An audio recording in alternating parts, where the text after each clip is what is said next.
आज 5 दिसंबर है। Group D की तीनों शिफ्टों के पेपर कंप्लीट हो चुके हैं और ये जो क्वेश्चन आपको स्क्रीन पर दिखाई दे रहा है ये आज शाम की शिफ्ट में पूछा गया क्वेश्चन है। क्वेश्चन ये था आपके पास है कि जिसमें बेलन का संपूर्ण पृष्ठीय क्षेत्रफल आपसे पूछा था। अगर हम नॉर्मल सी तुलना करें अंक गणित की और एडवांस मैथ की, तो एडवांस मैथ के जो 5-6 क्वेश्चन आ रहे हैं वो बहुत ही इजी क्वेश्चन आ रहे हैं इस बार, यानी अंक गणित से भी ज़्यादा इजी एडवांस मैथ के आ रहे हैं। जैसे मान लीजिए ये कोई क्वेश्चन है, यानी कि इससे पहले जो क्वेश्चन आया था वो शंकु का आया था और उससे पहले गोले के क्वेश्चन पूछे जाते थे और अब बेलन पे आ गया है ये एग्जामिनर। और इनके क्वेश्चन क्या पूछ रहा है, या तो ये पूछ रहा है आपसे इनका वक्र पृष्ठीय क्षेत्रफल बताओ या इनका आयतन बताओ, इसके अलावा कुछ पूछ ही नहीं रहा है। या फिर ज़्यादा से ज़्यादा इनकी किसी में त्रिज्या पूछ लेगा और किसी में इनकी ऊंचाई पूछ लेगा। यानी कहने का मतलब यह है 3 या 4 पैटर्न के ही क्वेश्चन इनके पूछे जा रहे हैं और वो भी फॉर्मूले के बेस पर। तो जैसे मान लीजिए इस क्वेश्चन को आपको सॉल्व करना है तो 1 से 2 फॉर्मूलों को रट्टा मार लीजिए और बेलन से रिलेटेड सारी समस्या का ही सॉल्यूशन हो जाएगा आपके पास है। तो आज की क्लास में जुड़े रहिएगा। आप सभी को उपकार क्लासेज में तहे दिल से स्वागत है। आज जितने भी क्वेश्चंस आए थे उन सभी क्वेश्चनों के बेस पर मैं आपको कुछ क्वेश्चन सॉल्व करवाऊंगा और उनके बेस पर कुछ एक्स्ट्रा क्वेश्चन भी सॉल्व करवाऊंगा ताकि आने वाले एग्जाम में आपको फायदा हो सके। तो चलिएगा हम क्वेश्चन नंबर फर्स्ट से करते हैं शुरुआत। और क्वेश्चन नंबर फर्स्ट क्या है आपके पास है सर? क्वेश्चन नंबर फर्स्ट ये है आपके पास है जो कि आज की सेकंड शिफ्ट में पूछा गया था, समय कार्य का इस टाइप का क्वेश्चन। क्वेश्चन ये नहीं था, आपको अगर याद हो तो कल मैंने समय कार्य का एक क्वेश्चन सोल्व करवाया था। कौन सा वाला क्वेश्चन सोल्व करवाया था? ये वाला क्वेश्चन सोल्व करवाया था, यही क्वेश्चन पूछा था। यानी कि स्टूडेंट का ये कहना था कि सर 3 आदमी थे उनमें और उसी एक क्वेश्चन में एक आदमी पहले छोड़ के जा रहा था और एक ने बाद में छोड़ दिया था, ऐसा कोई क्वेश्चन था। ये सिर्फ स्टूडेंटों ने आइडिया बताया था, तो उसके आधार पर ये क्वेश्चन था जो कि मैं आपको कल ही सॉल्व करवा चुका हूं।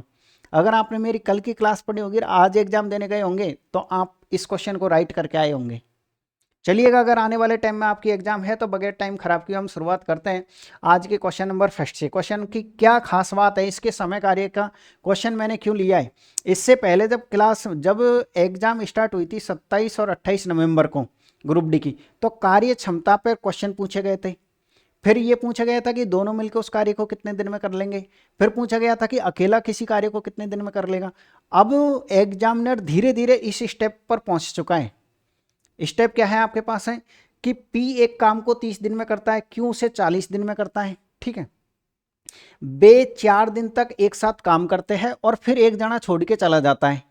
कोई भी आदमी है वो छोड़ के चला जाता है, तो फिर ये कह रहा है कि शेष काम को पूरा करने में दूसरा आदमी कितने दिन लेगा। तो क्वेश्चन ने कुछ भी कह रखा हो, मैं आपको बहुत ही शानदार तरीका सिखा रहा हूं कि समय कार्य के क्वेश्चन को आपको सरल कैसे करना है। देखिए, समय कार्य के क्वेश्चनों में आपको 2 स्टेप अपनानी होती है। कितनी स्टेप अपनानी होती है? 2 स्टेप। पहली स्टेप क्या है आपके पास है सर? पहली स्टेप ये है कि समय कार्य का अगर आपके पास कोई क्वेश्चन है तो आपको सबसे पहले उसमें कुल कार्य निकालना है, टोटल वर्क आपको निकालना है।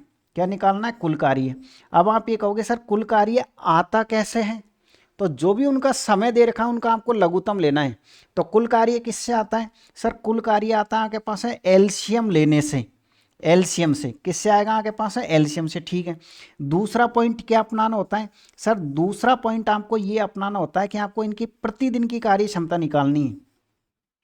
प्रतिदिन की क्या निकालनी है? एफिशिएंसी निकालनी है, कार्य क्षमता निकालनी है। ये दोनों के दोनों ही पॉइंट अनिवार्य है। और ये किससे आती है भाई? पहले तो आपने टोटल वर्क निकाल लिया, फिर उनकी एफिशिएंसी निकाल ली प्रतिदिन की। कार्य क्षमता निकालोगे लेकिन कब की निकालोगे? प्रतिदिन की। अब ये कैसे आती है सर? ये आती है आपके पास है भाग देने से। ये किससे आती है आपके पास है? भाग देने से आती है। फिर 2 स्टेप तो ये हो गए, step number 1, step number 2। Step number 3, step number 3 क्या है आपके पास है सर? अगर मान लीजिए आपको समय निकालना है। क्या निकालना है? समय। तो समय बराबर क्या होता है सर? समय बराबर होता है आपके पास है, यहाँ पर लिखोगे आप वर्क और बट्टे में आएगा आपके पास है एफिशिएंसी। अगर सर हमसे समय पूछा है ना तो ऊपर तो लिखोगे कार्य और नीचे लिखोगे कार्य क्षमता। समय का फॉर्मूला क्या होता है सर? कार्य में हम भाग देंगे कार्य क्षमता का। तो ये 3 स्टेप अपनाइए और कोई सा भी क्वेश्चन आप इसका सॉल्व कर सकते हो समय कार्य का। इतना सही कॉन्सेप्ट है बस। ठीक है, अगर इतना सही कॉन्सेप्ट है तो क्वेश्चन नंबर फर्स्ट पे आप आ जाइएगा। क्वेश्चन क्या है? P एक काम को 30 दिन में कर सकता है। P एक काम को 30 दिन में कर सकता है। क्यों उसी काम को 40 दिन में कर सकता है? क्यों उसी काम को 40 दिन में कर सकता है? पहली स्टेप क्या है सर? हमको टोटल वर्क निकालना है, जो कि आएगा किससे? एलसीएम लेने से आएगा। एलसीएम किस चीज़ का लिया जाता है? दोनों संख्याओं का। अब दोनों संख्याओं का एलसीएम लेते कैसे? देखिए सर, दोनों में जीरो है तो जीरो तो आपके पास फिक्स आएगी। अब 3 का और 4 का, 3 का और 4 का किस में भाग जाएगा? 12 में। तो आप ये कह सकते हो कि आपके पास है 120। इस 120 का क्या नाम है? टोटल वर्क है। पहली स्टेप आपने फॉलो कर ली है। दूसरी, प्रतिदिन की कार्य क्षमता निकालिए। अब कार्य क्षमता आती किससे? भाग देने से, भाग से। अब किस में किसका भाग? अगर सर हम इसका भाग इसमें दे देते हैं तो कार्य क्षमता आ जाएगी। तो यानी कितनी बार भाग जाएगा? 4 बार। इसका भाग कितनी बार जाएगा? आपके पास है 3 बार। तो इस तरीके से हम ये कह सकते हैं सर कि ये जो पी है ना, ये प्रतिदिन की कार्य क्षमता, प्रतिदिन कितना काम करता है? ये जो पी है ना, प्रतिदिन 4 काम करता है। क्यों कितना काम करता है? 3 काम करता है। अगर क्वेश्चन ये होता कि ये दोनों मिलकर उस कार्य को कितने दिन में करते, तो समय बराबर क्या होता है आपके पास है? कार्य बटे दोनों की एफिशिएंसी का भाग दे देते, 120/7 आंसर आ जाता। लेकिन इसने ऐसा कुछ नहीं पूछा, कुछ और ही क्वेश्चन ने घुमा रखा है। क्वेश्चन ने एक आए कि वे 4 दिन तक एक साथ मिलकर के काम करते हैं और फिर क्यों उसको छोड़ के चला जाता है? फिर क्यों उसको क्या चला जाता है? छोड़ करके चला जाता है। तो हमेशा ध्यान रखिएगा, ऐसे 2 क्वेश्चन बनते हैं इस टाइप के। एक तो ये है कि क्यों छोड़ के चला जाता है, और दूसरे टाइप का क्वेश्चन ऐसे बनता है कि कार्य पूरा होने से पहले क्यों छोड़ देता है। तो पहला क्वेश्चन तो मैंने ऐसा लिया है जिसमें आपको ये समझ में आ जाए कि फिर क्यों छोड़ के चला जाए। कोई आदमी काम छोड़ दे तो उस क्वेश्चन को हम कैसे सरल करते हैं। और जो दूसरा क्वेश्चन मैंने लिया है ना, आपको समझाने के लिए, ताकि एग्जाम में आपका अच्छा स्कोर हो सके। वो दूसरा क्वेश्चन ऐसा लिया है कि मान लीजिए लेकिन काम पूरा होने से 5 दिन पहले ए चला जाए। इसमें तो पहले का है, एगो है, और इसमें किसमें है? आफ्टर में है क्वेश्चन। तो अब हम इसको आराम से सरल करते हैं। एक बात हमेशा ध्यान रखिएगा, इनमें आपके दिमाग में आपको कैसे याद रखना है। जो आदमी छोड़ के ही चला गया, मान लीजिए कोई सरकारी नौकरी लगा और वो छोड़ के चला गया, तो क्या आप उस पर काम करवा सकते हो? नहीं करवा सकते ना। लेकिन अगर कोई मान लीजिए सरकारी नौकरी कर रहा है और वो ये कह रहा है कि मैं 3 दिन पहले ही छुट्टी लेके घर जाऊंगा, तो उसकी छुट्टी कैंसिल हो सकती है। यानी उसका कार्य तो जुड़ेगा, और जो परमानेंटली छोड़ के नौकरी चला गया उसका कार्य हमेशा कम हो जाएगा। कैसे कम होगा, मैं इसमें समझा रहा हूं आपको। देखिए, ये दोनों मिलके एक दिन में कितना काम करेंगे? सर ये दोनों मिलके एक दिन में 7 काम करेंगे। क्या आप मेरी बात से सहमत हो? 7 काम करेंगे। और कितने दिन तक काम किया इन्होंने? सर इन्होंने 4 दिन तक काम किया, तो 4 से हम मल्टीप्लाई कर देंगे, तो ये कितना हो जाएगा आपके पास है? सर हमारे पास 28 काम हो जाएगा। तो आपको क्या करना है, यानी 120 में से इन्होंने 28 काम तो कर लिया, तो 120 में से आप 28 घटा दीजिए। तो जैसे ही आप 28 घटाओगे तो ये कितना बचेगा आपके पास है? 2। और ये कितना बचेगा आपके पास है? 9। यानी सर 92 ये हमारे पास है शेष काम है। अब ये शेष काम आ गया हमारे पास। इस काम को कौन करेगा? सर देखिएगा, ये क्यों तो छोड़ के चला गया, तो बचा कुछ आदमी पी है, पी करेगा। तो हम ये कह सकते हैं सर इसको पी को करना पड़ेगा। और पी की कार्य क्षमता कितनी है? क्योंकि समय का फॉर्मूला क्या होता है, पहले आप कार्य निकालो और इसमें कार्य क्षमता का भाग दो।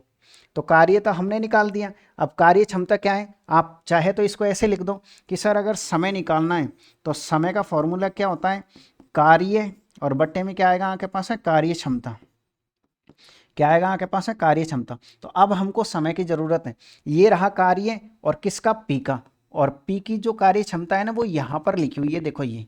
तो 4 का हम जैसे ही भाग देंगे, कितनी बार चल जाएगा? 4 दूनी का 8 और 4 तिया 12, तो 23, जो कि किस ऑप्शन में आएगा? जो कि ए ऑप्शन एकदम राइट आंसर है। तो ऐसे क्वेश्चनों को सरल करना है। कल अगर आपकी एग्जाम है या आने वाले टाइम में अगर आपकी एग्जाम है, तो ऐसा क्वेश्चन जरूर देखने को मिलता है। ठीक है ना। अगला क्वेश्चन फिर से देखिएगा आप। ये रहा आपके पास में क्वेश्चन नंबर 2। मैंने ये कहा ना इसमें 5 दिन पहले है, ये ले रखा है क्वेश्चन। ए और बी एक काम को 10 और 15 दिन में कर सकते हैं। हम पहली स्टेप क्या अपनाएंगे, यहाँ पे लिख लीजिए आप। ए किसी काम को कितने दिन में करता है? 10 दिन में। बी उस काम को कितने दिन में करता है? 15 दिन में। पहली स्टेप क्या है सर? टोटल काम निकालो आप सबसे पहले। तो दोनों का एलसीएम कितना आएगा आपके पास? एलसीएम लेना नहीं जानते हो तो मैं ये कहूँगा एलसीएम लेना भी सीख लीजिए आप। कैसे? कि सर जैसे मान लीजिए 10 है और ये कितना आपके पास है? 15 है। सबसे पहले किसका भाग दोगे? 5 का। कितनी बार जाएगा? 2 बार। कितनी बार जाएगा? 3 बार। अब कुछ नहीं करना, 2 का भाग दीजिए कितनी बार? सर ये तो एक बार 3, 3 का भाग दीजिए 1, यानी लास्ट में एक एक ले आइए, इन सबको गुणा कर दीजिए आप। तो इन सबको गुणा करो, कितना आएगा आपके पास? 30 आएगा। ठीक है, क्योंकि इतना मैं नहीं बता सकता क्योंकि अभी ये पेपर सॉल्व चल रहे हैं, तो एलसीएम लेना आप ये बताइए, थोड़ा ज़्यादा ही लो लेवल की मैथ हो जाएगी। यानी हम ये कह सकते हैं सर ए किसी काम को 10 दिन में, बी इतने दिन में, तो टोटल कार्य हमने निकाल लिया। दूसरी स्टेप क्या अपनाते हैं, कार्य क्षमता निकालते हैं। तो इसका भाग कितनी बार जाएगा आपके पास है 3 बार, इसका भाग कितनी बार जाएगा आपके पास है 2 बार। क्लियर है आपके पास, यहाँ तक कोई दिक्कत नहीं है? नहीं है सर। अगर यहाँ तक आपको कोई दिक्कत नहीं है तो फिर क्वेश्चन ने पूछना क्या चाह रहा है आपसे, सर हम चलते हैं, उन्होंने एक साथ काम किया, कितने दिन किया नहीं पता, तो दोनों का कार्य हम बिल्कुल नहीं निकालेंगे। पिछले क्वेश्चन में दोनों का कार्य दे रखा था 4 दिन तक काम किया, इसलिए दोनों का कार्य हमने एक साथ निकाला था, इसमें दे ही नहीं रखा है। तो फिर क्या करेंगे, लेकिन सर काम पूरा होने से 5 दिन पहले ए चला गया, मतलब ये सरकारी नौकरी करता है और छुट्टी लेके घर जाना चाहता है, इसकी छुट्टी हो गई कैंसिल। कितने दिन की छुट्टी कैंसिल हो गई, 5 दिन की। तो ये एक दिन में कितना काम कर रहा था सर, ये जो है ना कौन है ये ए आदमी है, ये एक दिन में 3 काम कर रहा था। एक दिन में कितना काम कर रहा था, 3। और कितने दिन पहले जाना चाह रहा था, 5 दिन पहले, तो कितना हो गया आपके पास है 15 हो गया। तो इस बात को ध्यान रखिए, अब इसमें आपको इसको जोड़ना पड़ेगा इसके काम को। तो ये अब टोटल काम कितना हो जाएगा आपके पास है 45। ये क्या है इसका नाम सर, इसका नाम आपके पास है टोटल कार्य है 45 का नाम, और उसमें वो शेष कार्य था उसका नाम। अब इस 45 को कौन करेगा, अब तो दोनों को मिलके ही करना पड़ेगा, जब इसकी छुट्टी कैंसिल कर दी तो आप ये कह सकते हो सर 45 में भाग दे दीजिए दोनों को मिला करके। 3 और 2 कितना होता है आपके पास है 5, तो 5 से कितनी बार कटेगा आपके पास है 9 बार। किस ऑप्शन में आपके पास है सर, हमारे पास है डी ऑप्शन एकदम राइट आंसर है। उम्मीद कर रहा हूं कि अब ऐसे क्वेश्चनों में आपको कोई भी कंफ्यूजन नहीं होगा।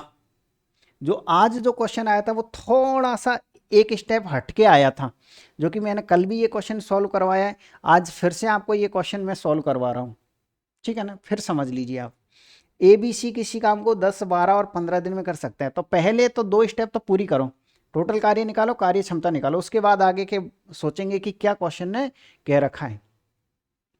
ये आपके पास है ए है, ए किसी काम को कितने दिन में करता है 10 दिन में, बी उसी काम को कितने दिन में करता है 12 दिन में, और सी कितने दिन में कर रहा है 15 दिन में।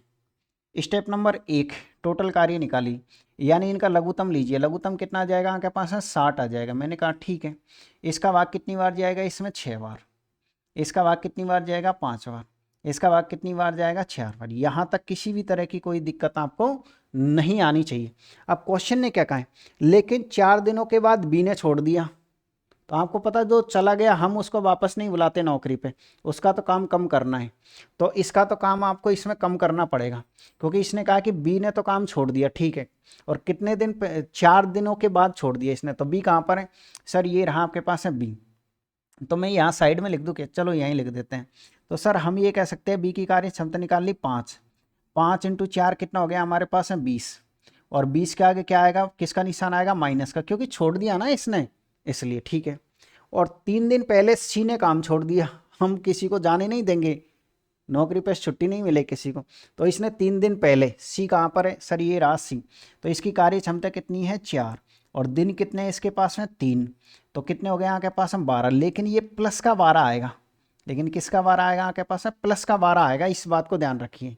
क्यों आएगा, क्योंकि ये पहले जा रहा है, और जो कह रहा है मैं तो छुट्टी लेके जाऊंगा पहले ही, उसका काम हमेशा प्लस होता है, जो नौकरी छोड़ के जाता है उसको परमानेंटली घर भेज दो आप। तो देखिए कैसे सरल करोगे आप, टोटल काम कैसे आएगा, इसमें से आप पहले तो ये घटा लो, कितना बचेगा आपके पास है 40, 40 में आप ये जोड़ दीजिए तो ये हो जाएगा वापस से 52। अरे भाई ये तो सरल करना जानते ही होंगे, पहले इन दोनों को जोड़ दो 72, 72 में से 20 घटेगा तो 52 हमारे पास अब शेष काम आ गया, जो भी बच्चा कुछ काम है कोई गया उसके बाद में। अब इस 52 को कौन करेगा, 52 को कौन करेगा, देखो आप ये बताओ, ये भाई साहब नौकरी छोड़ के चला गया तो क्या इसका कोई हक बनता है कि ये काम करेगा, नहीं करेगा ना, और इसकी छुट्टी आपने कैंसिल कर दी थी, तो ये भी आपके पास अवेलेबल है, ये भी आपके पास अवेलेबल है, तो 6 और 4 10, यानी आप ये कह सकते हो कि ये दोनों मिलके इस काम को करेंगे, इसलिए हमने 6 + 4 को जोड़ के 10 कर दिया, बस आपका आंसर आ जाएगा। तो आप ये कह सकते हो, देखिए किससे काटोगे 2 से, 2 से कितनी बार 26 बार, 2 से कितनी बार 5 बार, बस यही आपका आंसर है, जो कि किस ऑप्शन में 26/5, जो कि आपको यहाँ देखने को मिलेगा। तो इस तरीके से आपको क्वेश्चन को सरल करना है, ठीक है ना। तो ये था आपके पास क्वेश्चन नंबर 3। इसके बाद में सेम इसी तरीके का एक क्वेश्चन और है, और उस क्वेश्चन को आपको सरल करना, ये रहा क्वेश्चन आपके पास, और आपको इसका कमेंट्स में आंसर देना है कि इसका आंसर कितना आएगा। सेम डिट्टो क्वेश्चन है मेरे हिसाब से, ABC बिल्कुल। यानी कि ये आपका आज का होमवर्क है। आप आराम से तसल्ली से क्वेश्चन नंबर 3 को समझना, 3 को समझने के बाद में इस क्वेश्चन को सॉल्व करना आप, ठीक है। अगले क्वेश्चन पे फिर आ जाइएगा आप।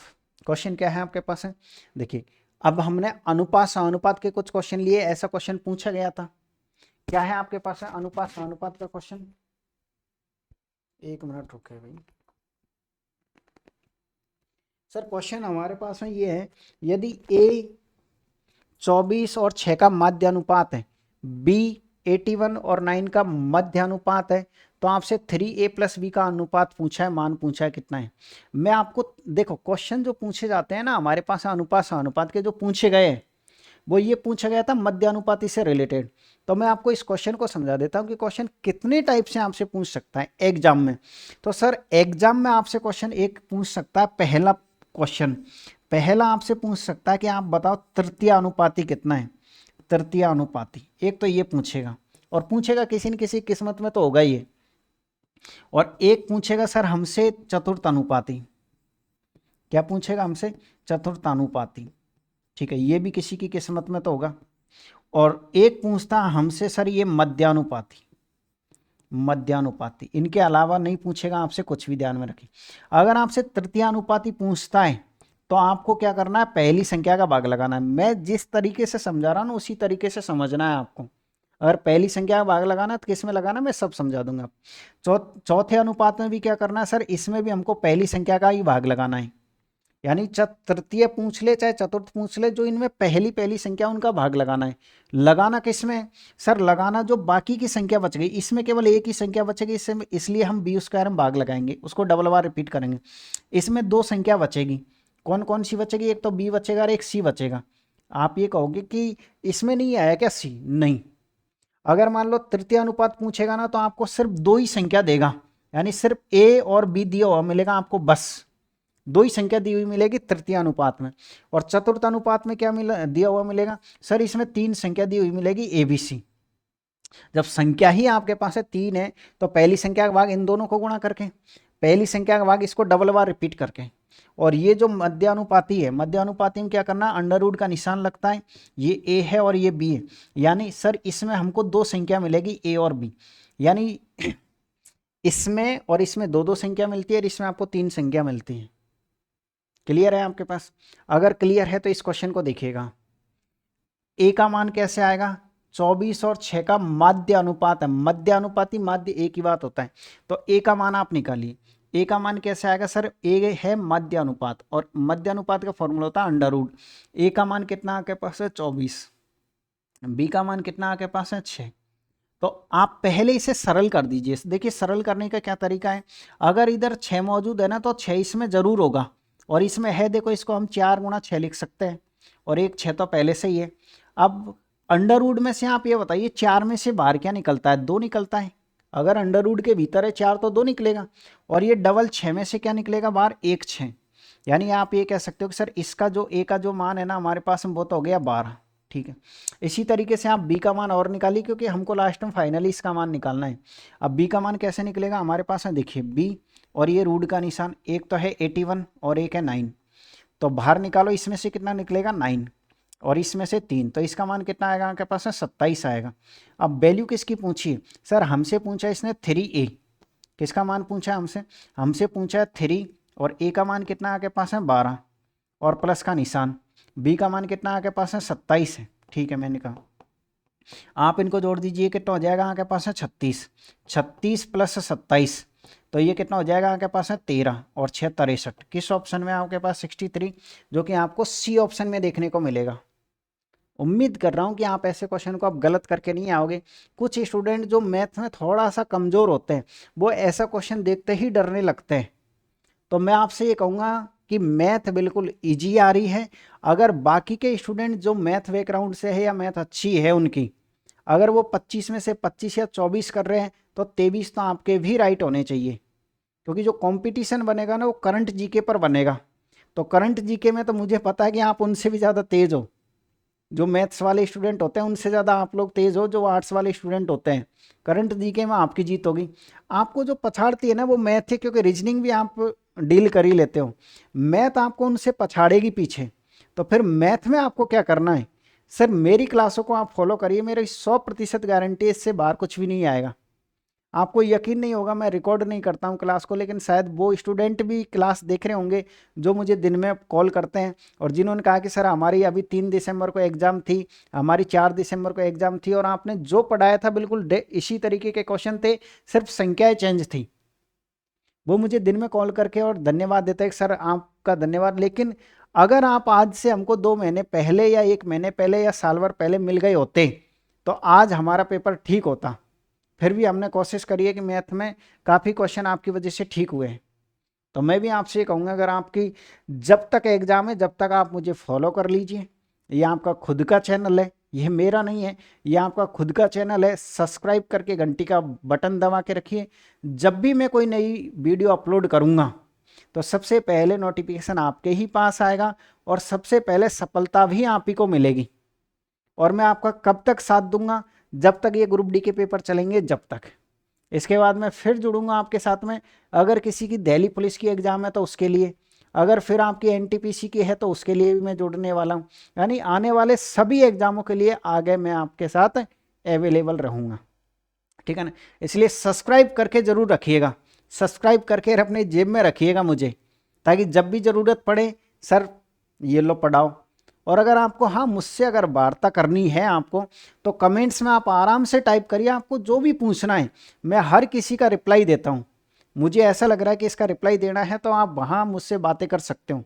कोई व्हाट्सएप की, कोई टेलीग्राम की, किसी चीज़ की कोई ज़रूरत नहीं है। आपको कुछ भी क्वेश्चन पूछना है आप आराम से कमेंट्स में टाइप करिए, मैं आपको सॉल्यूशन भेजूंगा, ठीक है ना। ये इस तरीके से हमारे बीच में जो संपर्क है वो बना रहेगा। चलिएगा हम इस क्वेश्चन पे आते हैं और क्वेश्चन नंबर 6, यदि 8:20 का तृतीयानुपाती p है, 8 और 20 का तृतीयानुपाती p है और 3, 5, 24 का चतुर्थानुपाती क्यों है, तो इसका मान देखिए। ये क्वेश्चन मैंने क्यों लिया है, क्योंकि क्वेश्चनों की संख्या बढ़ाने की बजाय मैंने क्या किया है कि एक ऐसा क्वेश्चन ले लिया जिसमें तो आपसे तृतीयानुपाती पूछा है, उसी क्वेश्चन के अंदर आपसे चतुर्थानुपाती भी पूछा है। और एग्जामिनर ऐसा क्वेश्चन पूछ सकता है क्योंकि अब धीरे धीरे हो सकता है कि क्वेश्चनों का लेवल उठ जाए, भाई काफ़ी दिन हो गए ना एग्जाम लगते हुए, इसलिए तो ऐसे क्वेश्चन देख के आपको डरना नहीं है। ये भी आपका ही खुद का क्वेश्चन है जो आपको नंबर दिला के जाएगा, क्योंकि मैंने आपको ये समझा ही दिया कि तीसरे में क्या फर्क पड़ता है। देखो क्वेश्चन कहाँ गया वो, तीसरे अनुपात में चाहे चौथे में पहली संख्या का भाग 2 को डबल करके पहली संख्या का भाग दूसरी में, मध्यानुपाती में दोनों को गुणा करके हम ऊपर से बांध देते हैं। तो सर हम सबसे पहले इसमें किसका मान निकालेंगे, पी का। तो मुझे आप ये बताइए पी क्या है, यहाँ पर तृतीय अनुपाती है और तृतीय अनुपाती में हम पहली संख्या का भाग देते हैं। पहली संख्या कितनी है हमारे पास, 8 है। दूसरी संख्या कितनी है हमारे पास, 20 है। ये पी का मान आ गया हमारे पास। काटना चाहो तो काट लीजिए सर, 5 से 5 बार, और ये कितनी बार कटेगा आपके पास है, 2 बार, यानी 5/2। आप क्यू का मान निकालिए। क्यू का मान कैसे निकालोगे आप, सर देखिएगा, पहली संख्या का भाग इसमें भी देना है। पहली संख्या कितनी आपके पास है, 3, भाग के इसमें देना है 5 × 24 में। तो बताइए कितनी बार कटेगा आपके पास, 8 बार। तो 8 फिंजो कितना हो जाएगा, 40। यानी सर हम ये कह सकते हैं इसका मान 40 है, इसका मान 5/2 है, या 2.5 भी कह सकते हो आप इसको। अब क्वेश्चन ने आपसे क्या पूछा सर, 2p + q का आपसे मान पूछा कि इसका आपको मान बताना है। बिल्कुल बताएंगे हम। तो ये तरह आपके पास है 2, और p का मान कितना निकाला था आपने, सर p का मान निकाला हमने 5/2 और प्लस का निशान। क्यू का मान कितना आपके पास है, 40 है। 2 से आपके पास 2 कट जाएगा। तो बताइए कितना आंसर आएगा आपके पास है, सर हमारे पास है 45 आंसर आएगा। अरे भाई ये क्वेश्चन गलत है क्या,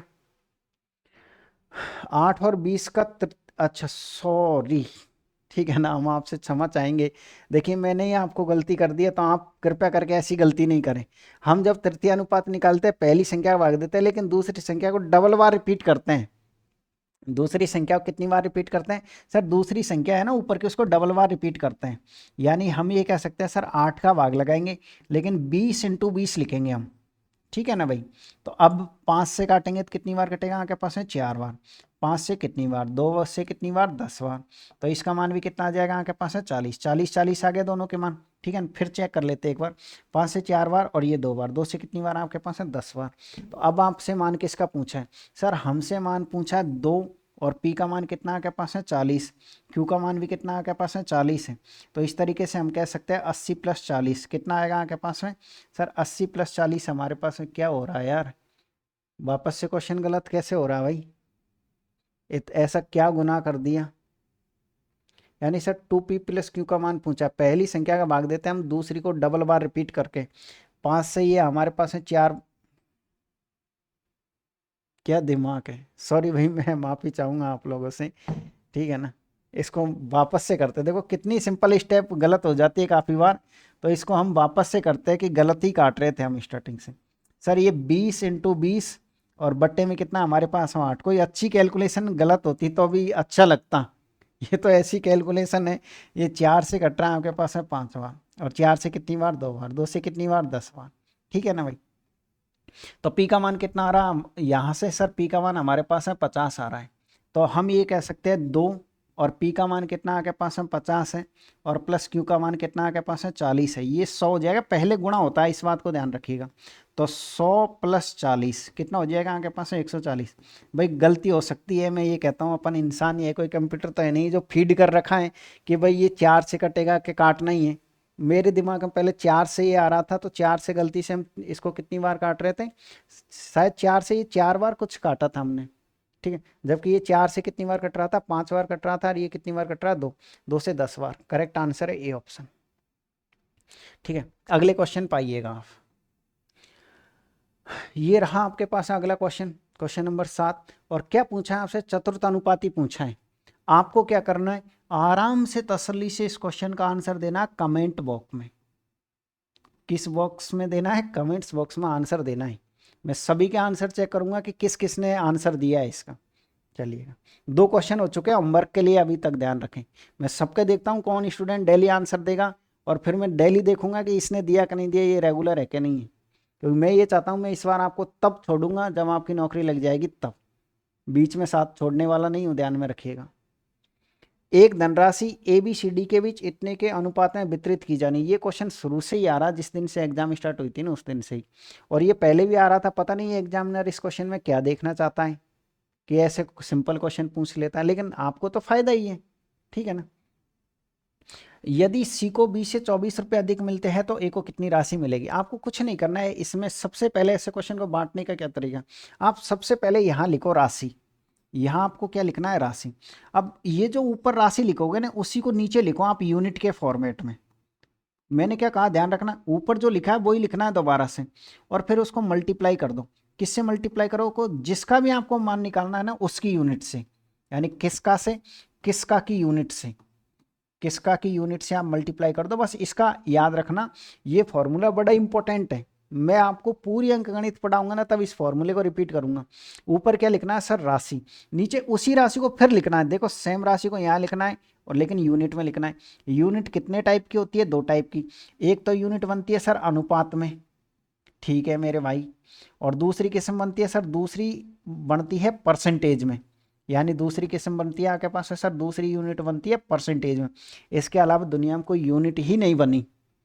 तो अनुपात वाली यूनिट में यहाँ सिखा देता हूँ कैसे। यानी कि ये आपके पास है ए की यूनिट है, ये बी की है, ये सी की है, ये डी की है, तीनों की यूनिट है। अब आप ये देखो इस 24 का क्या नाम है सर, इसने कहा यदि सी को 20 से 24 रुपये अधिक मिले हैं, सी कहाँ पर है आपके पास है ये रहा, और बी कहाँ पर है आपके पास है ये रहा। आप बताओ इनमें यूनिट के हिसाब से कितने का डिफरेंस है, तो आप ये कहोगे 4 का है। यानी यूनिट में हम ये कह सकते हैं कि जो सी है ना उसको 4 रुपये ज़्यादा मिल रहे हैं। देखो यूनिट के हिसाब से हम कह सकते हैं ये बी था और ये सी है, इसको कितने रुपए ज़्यादा मिल रहे हैं, 4 यूनिट ज़्यादा मिल रहे हैं।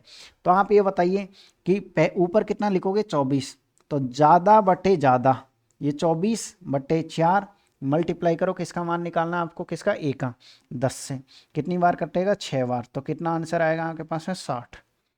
इजी क्वेश्चन था, फिर भी मैंने थोड़ा सा टाइम लिया कॉन्सेप्ट के लिए, बाकी तो मैं इसको 1 सेकंड में उड़ा कर आगे बढ़ सकता था। लेकिन मैं ये चाह रहा हूँ कि मेरे जो भी स्टूडेंट जुड़े हुए वो सारे का ऐसे हैं जो कमज़ोर स्टूडेंट हैं, तो उनके हिसाब से ही मैं आपको कंप्लीट मैथ करवाने वाला हूँ।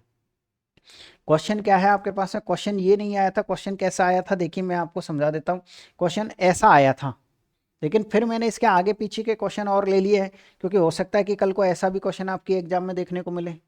ठीक है, इस क्वेश्चन को समझाने से पहले मैंने कल एक कॉन्सेप्ट समझाया था। अगर कोई क्वेश्चन ऐसे आता है, ऐसा कुछ लिखा हुआ आता कि a बराबर b का आपके पास है 2/5 है, तो इसमें मान कैसे निकालते हो?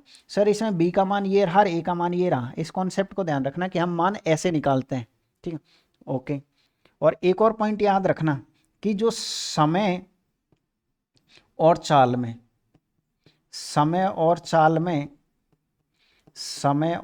में विलोमानुपाती संबंध होता है। कौन सा होता है? विलोमानुपाती। ठीक है ना भाई, विलोमानुपाती क्या होता है? आपके पास है संबंध होता है। किस चीज में होता है? समय में और चाल में। क्यों होता है? क्योंकि मान लीजिएगा आप धीरे धीरे चल रहे हो, मान लीजिए आपने बहुत ज़्यादा समय लिया है किसी काम को करने में, इसका मतलब आपकी चाल स्लो होगी। अगर मान लो गाड़ी स्पीड में जाएगी तो समय कम लगेगा। और मान लीजिए समय ज़्यादा लग रहा है, मान लो एक स्टेशन से दूसरे स्टेशन तक पहुंचने में उसको 5 घंटे लग गए, तो आप कह सकते हो धीरे धीरे चली होगी गाड़ी। और अगर मान लीजिए उसको समय बहुत कम लगा है, इसका मतलब स्पीड तेज थी। तो ये एक दूसरे के इसलिए उल्टे होते हैं। तो फिर हम क्या करेंगे? क्वेश्चन को पढ़ो आराम से। अपनी सामान्य चाल की 6/7 चाल से चलती हुई एक बस 20 मिनट देरी से पहुंचती है। बस को इस यात्रा को पूरा करने में सामान्य समय कितना लगेगा? तो एक तो है आपके पास में इसमें सामान्य चाल, एक तो सामान्य चाल है, एक चाल नहीं है। आप चाहे तो उसको नई चाल कह सकते हो, चाहे उसको वर्तमान चाल कह सकते हो।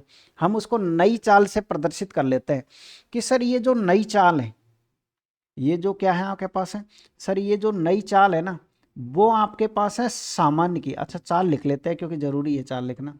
सर ये जो नई चाल है वो कितनी है? वो है आपके पास है सामान्य चाल की, सामान्य चाल। और की का मतलब क्या होता है? गुणा का निशान। की कितनी है आपके पास है? 6/7। क्या आप मेरी बात से सहमत हो? सही लिखा मैंने। ये जो नई चाल है वो सामान्य चाल की 6/7 है, अपनी सामान्य चाल की 6/7 है। अब इस कॉन्सेप्ट का यूज करोगे तो क्या सामान्य चाल का मान 7 नहीं आएगा? अगर सामान्य चाल का मान 7 है तो नई चाल का मान कितना आपके पास है? सर हमारे पास है 6। और चाल का उल्टा क्या होता है आपके पास है? चाल का उल्टा समय होता है। अगर ये आपके पास है 7 का क्या नाम है? सामान्य चाल। अगर हम इसको बनाए तो ये क्या है आपके पास है? सर ये हमारे पास है नया समय। भाई चाल का उल्टा समय है, तो ये 7 का नाम नया समय। और इस 6 का क्या नाम है? सर इसका नाम है हमारे पास है सामान्य समय। कौन सा समय आपके पास है? सामान्य समय है, नॉर्मल समय। ठीक है ना भाई। अब इसने कहा कि एक बस 20 मिनट की देरी से पहुंचती है, तो इसे सामान्य समय में और इसे नए समय में कितना यूनिट का अंतर है? सामान्य समय में और नए समय में कितना यूनिट का अंतर है? आप ये कहोगे सर इसका मान 6, इसका मान 7 है, 1 यूनिट का अंतर है। वो कह रहा है कि 1 यूनिट का नहीं है, वहां 20 का है। तो 1 यूनिट किसके बराबर है? 1 यूनिट 20 के बराबर है। अब जिसका भी आपको मान निकालना है उससे आप मल्टीप्लाई कर दीजिए। आपको मान किसका निकालना है? सामान्य समय का आपको मान निकालना है। और सामान्य समय की यूनिट कितनी बनी हुई है? 6 बनी हुई है। आप 6 से मल्टीप्लाई कर दीजिए, तो इस तरीके से 120 मिनट आएगा। तो अगर हम इसे घंटे में चेंज करेंगे तो हमारे पास है 2 घंटे अवेलेबल है। ऐसे क्वेश्चन को सरल करना है। एक और क्वेश्चन है, आराम से तसल्ली से इस क्वेश्चन को समझिए। क्या क्वेश्चन है?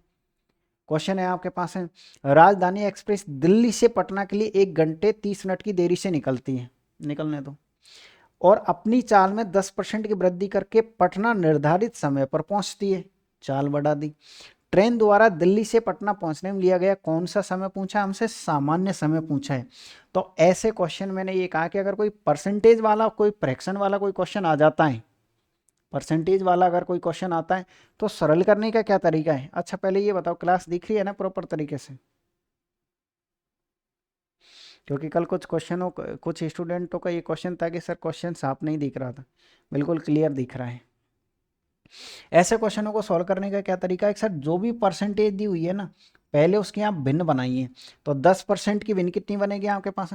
सर 10% की जो भिन्न बनेगी ना आपके पास, वो कितनी बनेगी? वृद्धि है इसलिए प्लस का निशान 1/10। ठीक है, मैंने कहा।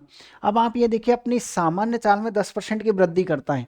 अभी ये चाल है 10%, तो इसका मतलब सर ये जो बट्टे में लिखी हुई है ना, ये तो क्या है आपके पास है, सामान्य चाल है, क्योंकि नीचे तो मूल राशि लिखी हुई रहती है। ये क्या है आपके पास है, सामान्य चाल, और ये क्या है आपके पास है, चाल में वृद्धि है। तो हम एक काम करते हैं, यहाँ लिख लेते हैं। यहाँ क्या लिख लेते हैं सर, यहाँ तो हम लिख लेते हैं सामान्य, जो भी सामान्य होगा वो यहाँ लिख लेंगे, और यहाँ लिख लेते हैं हमारे पास है न्यू, और स्पीड, पहले स्पीड का रेशियो लिख ले और फिर हम लिख लेंगे टाइम का रेशियो। तो सामान्य स्पीड कितनी है आपके पास है, सामान्य स्पीड 10 है सर, फिर उसमें 10 में वृद्धि हो जाती है 1 की, तो स्पीड कितनी हो जाएगी उसकी 11। अगर स्पीड उसने बढ़ा दी तो समय कम लगेगा, क्योंकि उल्टा संबंध होता है। तो 11 अनुपात कितना होता है आपके पास है, 10 होता है। अब ये बताइए, जो पहले 11 घंटे ले रही थी वो अब 10 घंटे ले रही है जो ट्रेन, तो इनके बीच में कितने का डिफरेंस है, 1 यूनिट का। वो कह रहा है इनमें पहले 1 यूनिट का नहीं था, 1.5 घंटे का था। पहले जो अंतर था ना वो 1.5 घंटे का था, और आपका अंतर कितने का, 1 यूनिट का। तो 1 यूनिट कितने के बराबर है, 1.5 घंटे के बराबर। पूछा क्या है आपसे, आपसे सामान्य समय पूछा है, यानी जो पहले का ही समय पूछा है, जो लेट चल रही थी उसी हिसाब से। तो आप ये कह सकते हो 11 का आपको मान निकालना है, तो देखिए 55 और कितना हो जाएगा आपके पास है 16 और 1 दशमलव लग जाएगा, 16.5, यानी 16 से 1/2, जो कि आपको यहाँ देखने को मिलेगा। क्लियर है। अगला क्वेश्चन फिर आ जाइएगा आप, एक और क्वेश्चन, ये क्वेश्चन आपको आज की शिफ्ट में देखने को मिला है। अब ये कौन सी शिफ्ट थी मुझे कंफर्म नहीं, लेकिन ये क्वेश्चन आया था आज, ठीक है, और ये पहले भी आया था कल, ये कल कितनी थी आपके पास, 4 दिसंबर थी ना, कल भी ये क्वेश्चन आपको देखने को मिला था। दो कस्बों के बीच की दूरी 72 किलोमीटर की चाल से 7 घंटे और 30 मिनट में तय की जा सकती है। यदि चाल को 25% बढ़ा दिया जाए तो कितने समय की बचत हो जाएगी। अगर किसी क्वेश्चन में परसेंटेज दे रखा है तो ये कन्फर्म है कि हम क्वेश्चन को परसेंटेज से ही सरल करते हैं। तो आप ये कह सकते हो कि 25% की भिन्न बनाइए आप। सर 25% की भिन्न हो जाएगी, प्लस का निशान और 1/4। और ये किसके बारे में कहा, ये चाल के बारे में कहा, तो हम स्पीड लिख लेते हैं।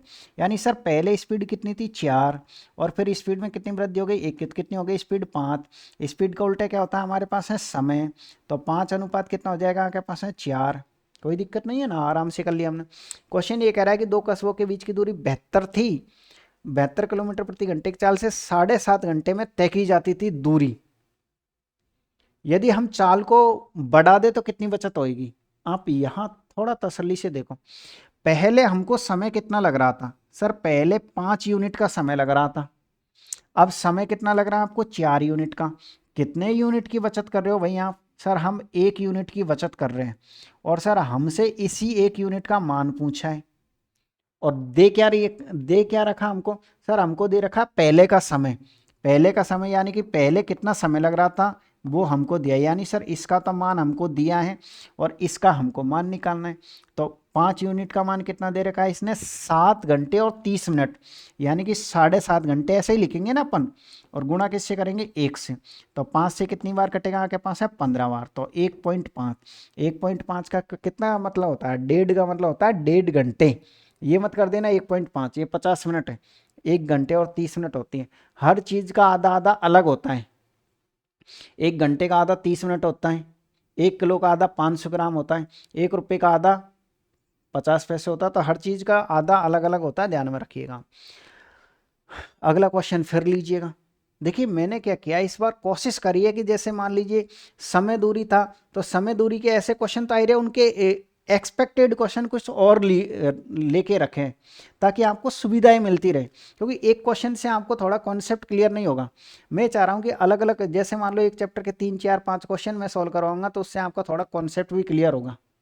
तो ऐसा क्वेश्चन पहले देखने को मिला था। तो क्या क्वेश्चन है आपके पास, सर क्वेश्चन ये है जिसमें हमसे कुल दूरी पूछी है, और मैंने आपको जब 28 तारीख को एग्जाम हुआ था उसके बाद एक क्वेश्चन सॉल्व करवाया था, और ये वाला क्वेश्चन सॉल्व करवाया था। देखो अरे यार वो क्वेश्चन कहाँ चला गया, ये वाला मैंने क्वेश्चन सॉल्व करवाया था आपको, और ये कहा था कि ऐसा क्वेश्चन जरूर आएगा, और वो क्वेश्चन आया भी था।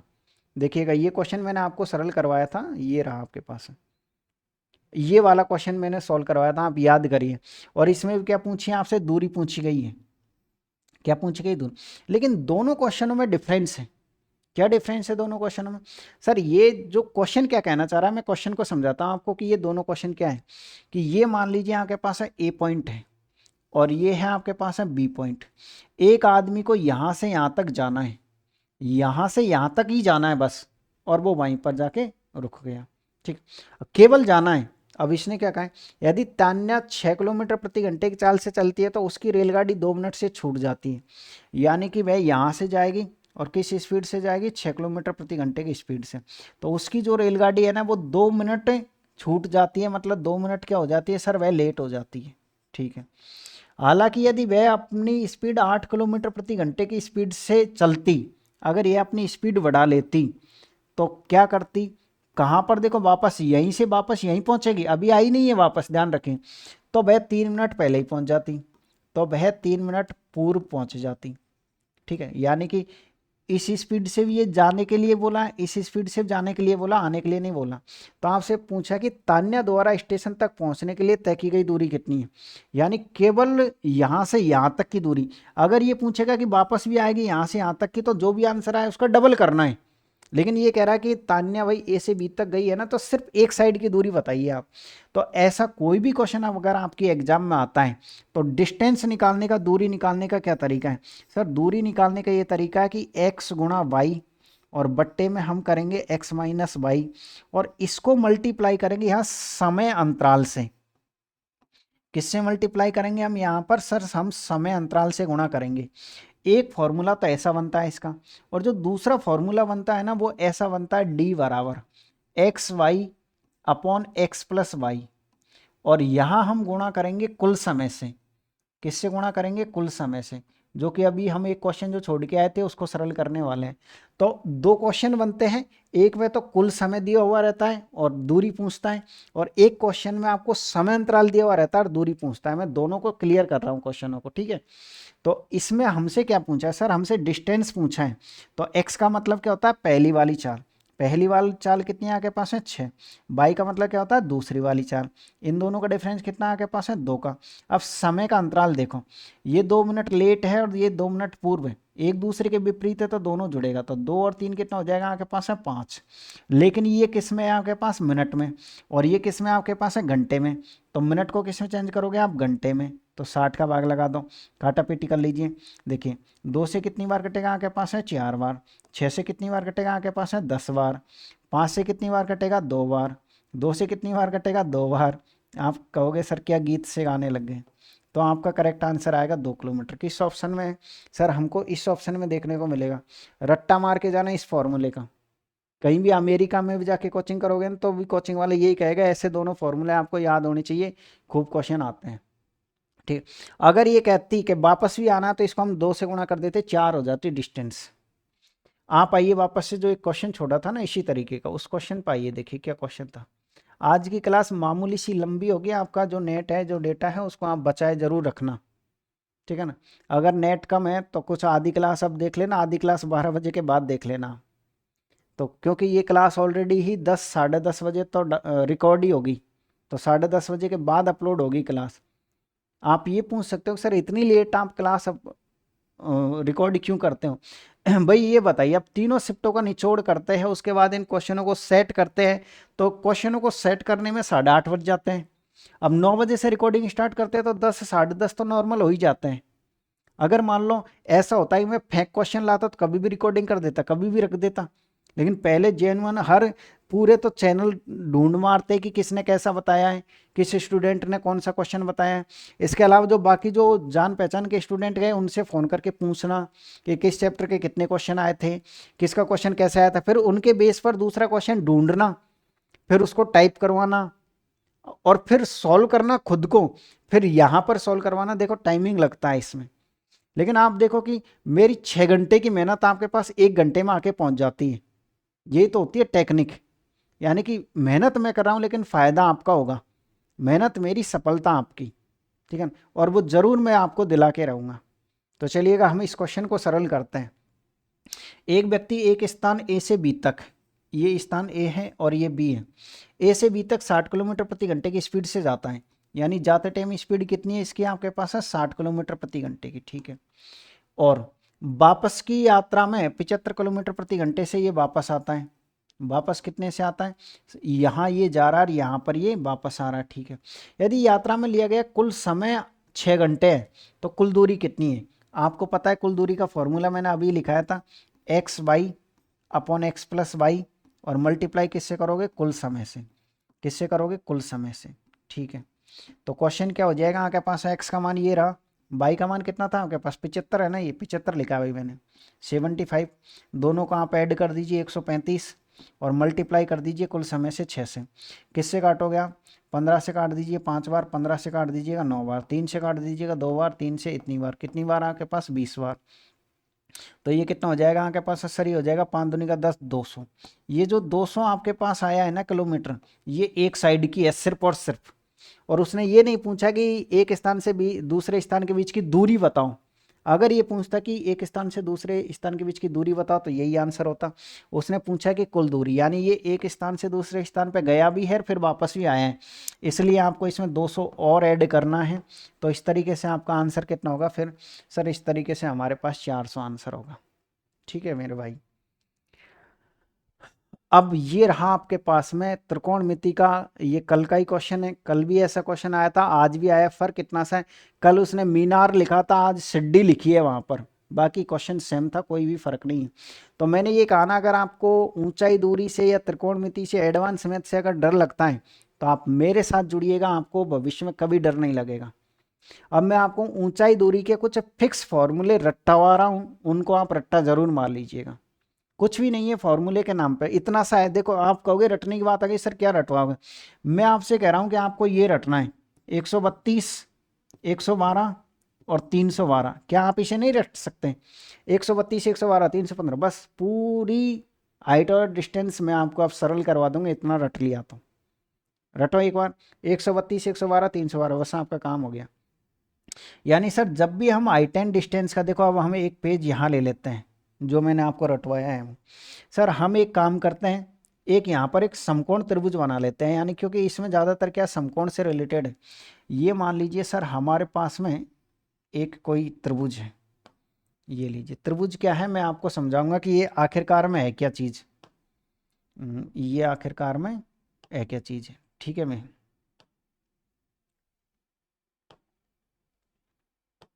ठीक है। क्वेश्चन कैसे पूछा जाता है ज़्यादातर? सर क्वेश्चन हमसे ये पूछा जाता है, इसका नाम, या तो ये कह देगा कि ये एक मीनार है, या फिर आप इससे ये कह देगा कि ये एक सिड्डी है। एक सिड्डी है जो समतल से, समतल कहाँ पर है आपके पास है? यहाँ पर है, इतनी दूरी पर है। तो यहाँ तो ये परमानेंटली ये कोण तो फिक्स है कि ये तो 90 डिग्री का बनेगा यहाँ, लेकिन ये जो थीटा है ना, ये थीटा चेंज होगा। तो यहाँ पर कितना कितना डिग्री का कोण बन सकता है? या तो सर हमारे पास यहाँ 30 डिग्री का बनेगा, या फिर यहाँ पर कितने डिग्री का बनेगा आपके पास है? 45 डिग्री का बनेगा, 30 के बाद 45 ही आता है। या फिर हम ये कह सकते हैं सर यहाँ पर 60 डिग्री का बनेगा। इसके अलावा कोई तीसरा चौथा कोण बनने वाला है नहीं है। तो आप इनकी यूनिट याद रखिएगा। मैंने क्या कहा, इनकी क्या याद रखोगे? यूनिट याद रखोगे। क्यों रखोगे? क्योंकि आपको मैंने फॉर्मूला नहीं बताया क्या? फॉर्मूला क्या है सर? फॉर्मूला ये है आपके पास है राशि, और बट्टे में क्या आता है आपके पास है? यूनिट, और मान, और जिसका मान निकालते हैं हम उसकी यूनिट से गुणा करते हैं, और यहाँ पर आता है आपके पास है किसका की यूनिट। इस फॉर्मूले को जरूर याद रखिएगा आप। फॉर्मूला दिख रहा है आपको? क्या है आपके पास? सर ऊपर राशि, नीचे यूनिट, और गुणा करोगे किसका की यूनिट से। अब ये यूनिट किस में होती है? अनुपात के फॉर्मेट में होती है। तो मैं कुछ यूनिट आपको याद करवा रहा हूँ।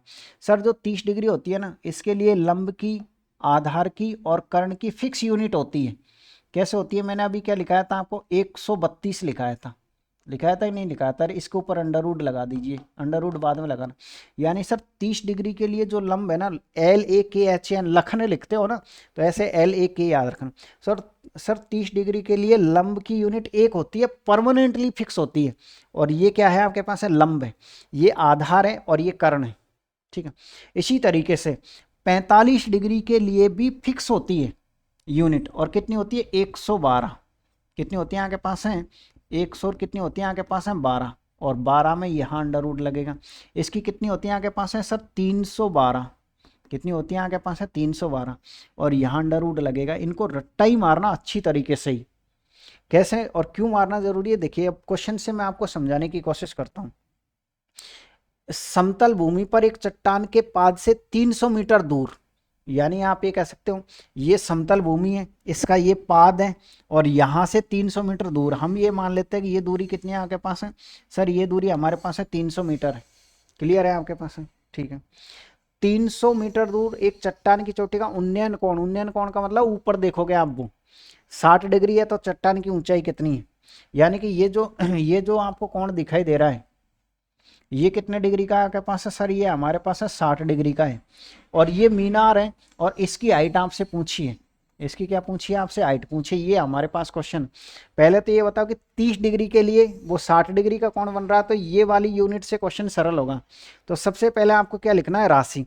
आप ये बताइए राशि कितनी है, 300। आप ये जो ऊपर लिखा है इसी को लिखना है, ध्यान रखना नीचे, लेकिन यूनिट में लिखना है। इसे 300 का क्या नाम है, सर यहाँ से लेकर के यहाँ तक तो पूरा आधार बोलता है, इसका नाम आधार है। और 300 के लिए आधार कितना होता है आपके पास, 1 होता है। तो बट्टे में कितना आएगा आपके पास, 1। दी गई राशि बट्टे में यूनिट, और जिसका मान निकालना उससे हम मल्टीप्लाई करते हैं उसकी यूनिट से। किसका मान निकालना है, सर लंब का मान निकालना है, और लंब की यूनिट कितनी होती है, √3। यानी सर √3 से हमको गुणा करना है। तो इस तरीके से आपका करेक्ट जो आंसर आएगा वो आएगा आपके पास है इतना। ये आपका राइट आंसर है 300√3, यानी कितना हो गया आपके पास है 300√3, जो कि आपको सी ऑप्शन में देखने को मिलेगा। तो ऐसे आपको क्वेश्चन सोल्व करने हैं। कैसे किया हमने क्वेश्चन को, सर सबसे पहले राशि बट्टे में उसी का यूनिट, और जिसका मान निकालना है उसकी यूनिट। यूनिट 2 जगह आती है, यूनिट कितनी जगह आती है, 2 जगह आती है, ध्यान में रखो। और कुछ समझने की कोशिश करो 1-2 क्वेश्चनों से, अगर थोड़ा बहुत कम समझ में आया तो ये देखिए टेक्नीशियन का क्वेश्चन है आपके पास है उसी तरीके का। तो ये जो क्वेश्चन है ना टेक्नीशियन का, आप बिल्कुल ईमानदारी से सर्च कर सॉल्व करिए, सोच सोच करके, और कमेंट्स में ज़रूर आंसर दीजिएगा। नहीं आएगा तो फिर मैं आपको सॉल्व करवाऊंगा, ठीक है। आप इस टाइप का, अच्छा नहीं आएगा तो उसका रीजन ये करवाऊंगा मैं तो आपको सरल। नहीं आएगा तो कल की क्लास ज़रूर देखना। मैंने एक टाइटल लिखा हुआ टुडे फर्स्ट शिफ्ट एनालिसिस के नाम से, यानी कौन सी तारीख थी, कल कितनी, कल का ही है, कल 4 दिसंबर था। कल था क्या आज था यार, मुझे कल का, हाँ कल का ही है। कल 4 दिसंबर की फर्स्ट शिफ्ट के जो क्वेश्चन सॉल्व करवाए उसमें ये क्वेश्चन मैंने सॉल्व करवा रखा है, उसमें आप सॉल्यूशन देखना। नहीं आया तो इस क्वेश्चन को मैं आपको सरल करवा देता हूँ। क्या क्वेश्चन है, जब 10 मीटर ऊंचाई वाले खंबे की छाया, सर हम ये मान लेते हैं ये हमारे पास है 10 मीटर का एक खंबा है, ठीक है। ये क्या है हमारे पास है, सर ये 10 मीटर का एक खंबा है, इसकी छाया है। अब छाया चाहे तो इधर बना लो चाहे इधर बना लो, उससे कुछ भी फर्क नहीं पड़ेगा। आप ये मान लीजिएगा कि ये इसकी छाया है, मान लीजिए आपने इधर मान ली, क्योंकि जो खंबा है उसकी छाया तो नीचे ज़मीन में पड़ती है भाई। तो 10 मीटर ऊंचाई का, इसकी ऊंचाई कितनी आपके पास है, 10 मीटर। खंबे की छाया कितनी आपके पास है, सर 10√3। मैंने कहा ठीक है, ये तो आपके पास है कर्ण हो गया। ये क्या होता है, सर ये हमारे पास आधार है, और ये क्या होता है हमारे पास है लंब होता है। ऐसा नहीं लगे कि सर ये तो बेस है, बी से लिखो। अरे भाई अपन को तो अपन मैथ समझनी है, क्यों इंग्लिश से वो बन रहे हो आप अंग्रेज, कि सर इसको तो बेस लिखो, इसको परपेंडिकुलर लिखो, इसको हाइपोटेनस लिखो, ऐसा नहीं लिखना है। कर्ण का मतलब कर्ण, आधार का मतलब ए, लंब का मतलब लंब, सीधी सी बात ये है। तो आपसे क्वेश्चन ये पूछा कि आपको इसमें कौन बताना है, तो कौन बताने के लिए क्या करना पड़ता है, आपको इनका अनुपात निकालना, लंब, आधार और कर्ण का। तो कर्ण के अनुपात की आवश्यकता नहीं है, 2 से ही काम चल जाता है। तो लंब कितना आपके पास है, 10 है, और आधार कितना 10√3 है। तो 10 से 10 कट जाएगा, तो 1:√3। तो किस ऑप्शन में है ये, कैसे पता लगेगा, 1:√3। आप ये देखिए क्या है आपके पास है 1:√3, यानी 1:√3 तो 30 डिग्री का होता है। ये यूनिट तो 30 डिग्री की है, 132। इसका मतलब आप ये कह सकते हो कि इसमें जो आंसर आएगा आपका वो कितना आएगा, सर इसमें जो आंसर आएगा वो 30 डिग्री आएगा। क्यों आएगा, क्योंकि होता है 132, 132 तो 30 डिग्री की यूनिट थी। तो इस तरीके से आपका ये आंसर आ गया, ठीक। अगर मान लो यहाँ पर सेम होता, यहाँ भी और यहाँ भी सेम होता, और 1:1 आ जाता, तो कितने की होती है, सर 112/45 की होती है वो। तो हम ये कह सकते हैं इसमें 45 डिग्री आंसर हो जाता फिर, ठीक है भाई। तो ये था समय और दूरी का वो हाइट एंड डिस्टेंस का नॉर्मल सा कॉन्सेप्ट। आप आइए क्वेश्चन नंबर 16 पर। ऐसे क्वेश्चन भी पूछे जाते हैं, ध्यान में रखिएगा। क्वेश्चन क्या है आपके पास है, 50 से कम अभाज्य संख्याओं की कुल संख्या कितनी है, या ऐसे पूछ लेता 50 से कम सभी अभाज्य संख्या को योगफल कितना है। मैंने ये क्वेश्चन सॉल्व करवा रखे हैं कि अभाज्य संख्या का योग निकालना, तो 1 से 5, 1 से 25 तक अभाज्य संख्या का योग कितना होता है, 50 तक कितना होता है, 75 तक योग कितना होता है, 100 तक योग कितना होता है। क्वेश्चन कैसे सरल करोगे आप, पिछली जो वीडियो उन सबको देखा करो अगर आने वाले टाइम में एग्जाम है तो। मैथ के लिए मैं 100% गारंटी लेता हूँ, आप मेरी क्लासों को फॉलो करते रहिएगा, आपकी अच्छी तरीके से प्रैक्टिस होती रहेगी, ठीक है ना। तो सबसे पहले सर हम बात करते हैं प्राइम नंबर की अभाज्य संख्याओं की। अभाज्य संख्या किससे कहते हैं सर, बे संख्या जिनके 2 फैक्टर होते हो, या फिर बे संख्या जिनमें खुद के अलावा किसी और का भाग नहीं जाता हो। एक कॉमन होता है, एक ना तो आपके पास भाज्य होता है ना ही अभाज्य होता है, एक तो कुछ नहीं होता है, ठीक है। तो फिर हम अभाज्य संख्याओं की शुरुआत कहाँ से करते हैं, अभाज्य संख्या की शुरुआत करते हैं 2 से। 2, 3, 5, 7, 11, 13, 19, 23 और इस तरीके से सर ये तो आगे तक जाएगी, ठीक है भाई। लेकिन ये कह रहा है कि 50 से कम अभाज्य संख्याओं की कुल संख्या कितनी होती है। तो मैं आपको कुछ पॉइंट लिखा रहा हूँ, उनको आप ध्यान में रखना। पॉइंट क्या है आपके पास है, पॉइंट ये है आपके पास है कि आपको कम से कम इतना तो पता ही होनी चाहिए कि 1 से 25 तक कितनी अभाज्य संख्या होती है और इनका योग कितना होता है। 1 से 25 तक सर जो अभाज्य संख्या होती है वो देखो 1, 2, 3, 4, 5, 6, 7, 8 होती है। कितनी होती है आपके पास, 8 होती है, ध्यान में रखना, ठीक है। सॉरी 1 से 25 तक 1, 2, 3, 4, 5, 6, 7, एक और गायब है इसमें 17 और कितनी होती है आपके पास है सर 9 होती है। 1 से 25 तक कितनी होती है, 9, अच्छे से याद रखना। अगला क्या है आपके पास है सर, आपको ये भी पता होना चाहिए कि 1 से 50 तक कितनी होती है। तो 1 से 50 तक आप इसी तरीके से लिख के काउंट करोगे ना तो निकालोगे 15 होती है। 1 से 75 तक कितनी होती है आपके पास है, 1 से 75 तक अगर आप इसी तरीके से लिख के काउंट करोगे तो 21 होती है, जो कि आपको डेटा ही याद रखना है। अगर आप बात करोगे 1 से 100 तक, कहाँ तक, 1 से 100 तक, तो 1 से 100 तक कितनी होती है आपके पास सर, 1 से 100 तक 25 होती है, ये डाटा याद रखना। 1 से 25, 1 से 50 कितनी होती है, 9, 15, 21, 25, एक साथ मेरे साथ भी याद रख सकते हो। 1 से 25 बोलो 9, 1 से 50 15, 1 से 75 21, 1 से 100 25, ठीक है। अब ये कह रहा है कि सर 50 से कम कितनी होती है, तो हम ये अच्छे से जानते हैं कि 1 से 50 तक कितनी होती है हमारे पास है, 15 होती है। अब ये कह रहा है 50 से कम, तो 50 से कम आप देखो 50 से कम, 50 तो खुद अभाज्य संख्या ही नहीं है और 49 भी नहीं है, 47 है। तो इसका मतलब ये कह सकते हैं कि सर इसका आंसर 15 ही होगा, जो कि किस ऑप्शन में आएगा आपके पास है, इस ऑप्शन में आएगा। मान लो क्वेश्चन ऐसे होता, इसकी जगह पर क्वेश्चन आपके पास ऐसे होता, मान लीजिए कि 70 से छोटी अभाज्य संख्याएं कितनी होती है, 70 से छोटी अभाज्य संख्याएं आपसे पूछ लेता हूं। इसने 50 से कम पूछी थी, हम 70 से कम पूछ लेते, क्वेश्चन ऐसा आ जाता आपकी एग्जाम में। तो कैसे क्वेश्चन को सरल करते हैं, तो सर हम क्वेश्चन को ऐसे सरल करते हैं कि पहले हम 1 से 75 तक निकालते, क्योंकि हमको पता है 1 से 75 तक कितनी होती है, और इसमें से हम कम कर देते 70 और 75 के बीच में जितनी भी अभाज्य संख्या आती है उनको। 1 से 75 तक होती कितनी है, 21 होती है, माइनस इसके और इसके बीच में कितनी होती है सर, एक तो होती है 71, एक होती है 73। तो 21 में से अगर हम 2 घटा देते तो हमारे पास है कितना आ जाता सर, 21 में से अगर हम 2 घटा देते तो 19 आपका आंसर करेक्ट आता। ऐसे करना क्वेश्चन को, इसलिए मैंने हेल्प के लिए लिखा है ये आपको, ठीक है। इनका आप योग निकालें, योग भी याद रखें, संख्याएं भी आप याद रखें। अगला क्वेश्चन देखिएगा, ये नंबर सिस्टम से पूछा गया था क्वेश्चन था, जिसमें आपके पास 72 से विभाज्य संख्या पूछी थी। तो मैंने ऐसा क्वेश्चन सेट किया है, एक भाजकता का नियम का था, बाकी अब ये पता नहीं है कि यहाँ संख्या कैसी थी, मैंने इसके बेस पर लिया है। देखिए क्वेश्चन को क्या करना है, क्वेश्चन ये है कि 72 से अगर ये संख्या विभाजित है तो आपको x 6x प्लस वाई का मान बताना है। सिंपल सा क्वेश्चन है। आप बताइए 72 को क्या लिख सकते हो सर, 72 को हम लिख सकते हैं 9 गुणा 8, ठीक है मेरे भाई। अब 8 के भाजकता का नियम क्या होता है सर, 8 के देखो 2 के भाजकता का क्या होता है, देखिए ये होता है आपके पास है 2 की पावर 1, 2 की पावर 1 का मान कितना होता है 2, 2 की पावर 2 का मान कितना होता है आपके पास है 4, 2 की पावर 3 का मान कितना होता है आपके पास है 8। तो फिर 2 के भाजकता का नियम क्या है कि सर अंतिम अंक, यानी आप ये कह सकते हो कि जो लास्ट का अंक है ना, अगर लास्ट का जो डिजिट है, अगर लास्ट का डिजिट अगर विभाजित है ना तो पूरी संख्या विभाजित तो हो जाएगी। इसी तरीके से 4 के भाजकता का नियम क्या होता है सर, लास्ट के 2 डिजिट, कितने डिजिट आपके पास है 2 डिजिट, अगर विभाजित है तो पूरी संख्या विभाजित होगी। और 8 का नियम क्या होता है सर, लास्ट के 3 डिजिट देखने, लास्ट के कितने डिजिट आपको देखने? सर लास्ट के देखने आपको 3। फिर 16 का मान कितना होगा? सर 16 को होता है लास्ट के 3 अंकों में भाग चला गया तो पूरी संख्या में भाग चला जाएगा। तो हम इसमें पहले 8 का नियम चेक करेंगे। किसका नियम चेक करेंगे? 8 का। तो 8 का नियम चेक करने के लिए हम यहाँ पर कितनी संख्या रखें? तो सर लास्ट के 3 अंक उठा लेते हैं।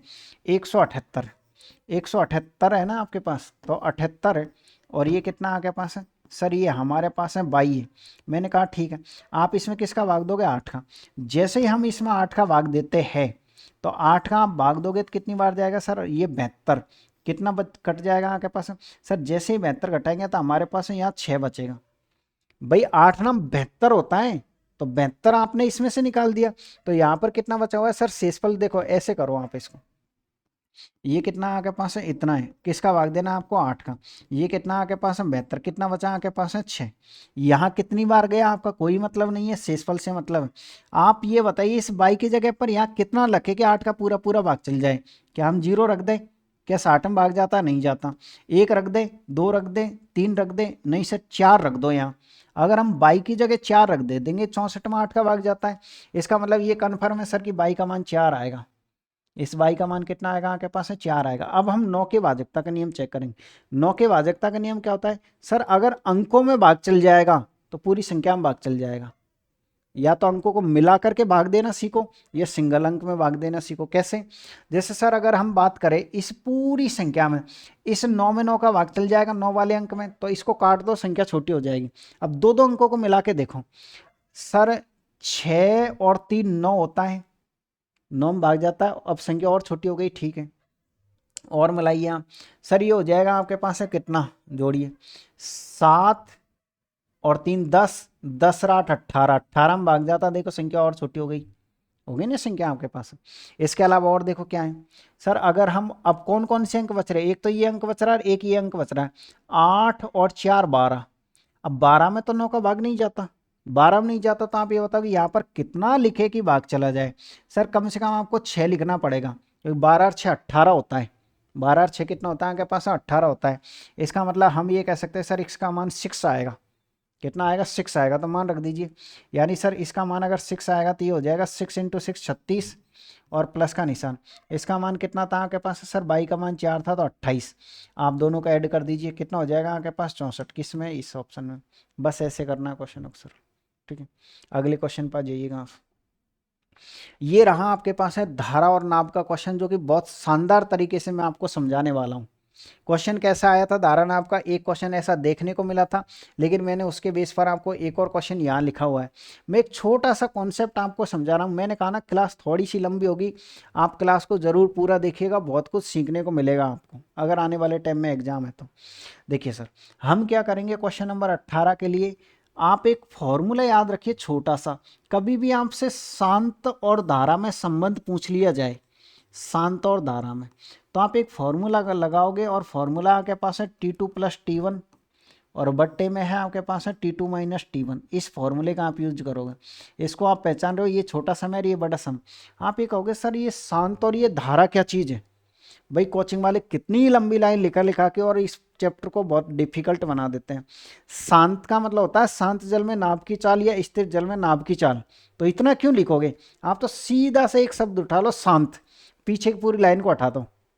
आप धारा का वेग, नाव में धारा का वेग, ऐसे लिखोगे, सब कुछ हटा दो, सिर्फ धारा उठा लो वहां से, और जहां धारा आ गई उसके पीछे वेग लगेगा ही लगेगा। तो हमने क्या उठा लिया सर? शांत उठा लिया, धारा उठा लिया। पूछा क्या है क्वेश्चन ने? तो स्थिर पानी में नाभ की गति, देखो लाइन तो कितनी बड़ी है, स्थिर पानी में नाभ की गति, जबकि हमने क्या किया, पानी में नाभ की गति को हटा के सिर्फ उसका नाम स्थिर रख दिया, ठीक है। और धारा की गति के बीच नाम तो कितना आपके पास है? धारा की गति, जबकि हमने उसको धारा ही लिख दिया। अनुपात बताओ, तो शांत बट्टे धारा, ये तो अनुपात होता है। तो इसने कहा कि एक नाव एक निश्चित दूरी धारा के प्रतिकूल तय करने में लिए गए समय की तुलना में धारा के अनुकूल समान दूरी में 1/3 समय लेती है। 1 मिनट रुको, एक कॉल आ रहा है।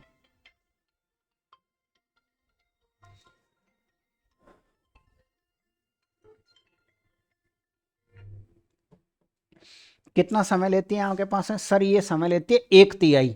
1/3 का मतलब हम इतना समझ गए कि सर कोई समय 3 होगा ना, तो कोई समय 1 होगा, और बड़ा वाला समय हम पहले लिखते हैं।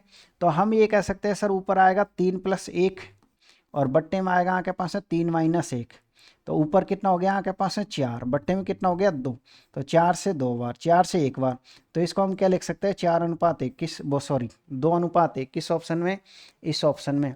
और ये क्वेश्चन इंपॉर्टेंट क्वेश्चन है, ध्यान में रखिएगा, और क्वेश्चन में कुछ नहीं है भाई। ये तिहाई फियाइयों का चक्कर छोड़ो, आप दुगना होता ना तो एक को 2 मानते, तो एक को 1 मानते हैं। बड़े को पहले लिखो, छोटे को आप बाद में लिखो। एक और आप यहाँ समझने की कोशिश करो, देखो उसी फॉर्मूले के बेस पर एक एसएससी में पूछा क्वेश्चन था, हमने एसएससी का उठा लिया, कोई क्वेश्चन समझाना था मुझे आपको, इसलिए शांत जल में एक नाव की चाल इतनी है, यह पाया गया कि नाव को धारा के विपरीत दिशा में एक निश्चित दूरी तय करने में लगने वाले समय धारा की दिशा में लगने वाले समय का 3 गुना है। तो आपको यह बताना है क्या, नदी की धारा की चाल ज्ञात करो। देखो कंफ्यूजन करने के लिए, अरे यार नदी की धारा की चाल, अरे मैं ये कह रहा हूं सिर्फ धारा का मान पूछा है, सब किसका मान पूछा, धारा का। किसका मान दे रखा है, शांत का मान दे रखा है। शांत का मान कितना दे रखा है, ये शांत का ही मान है। शांत जल में नाव की चाल, इतना कंफ्यूजन नहीं होना है आपको। तो आप ये कह सकते हो सर फॉर्मूला क्या है आपके पास है, शांत बटे धारा। तो शांत बटे धारा, धारा का मान हमसे पूछा, हम एक्स मान ले क्या, शांत बटे धारा पता ही है।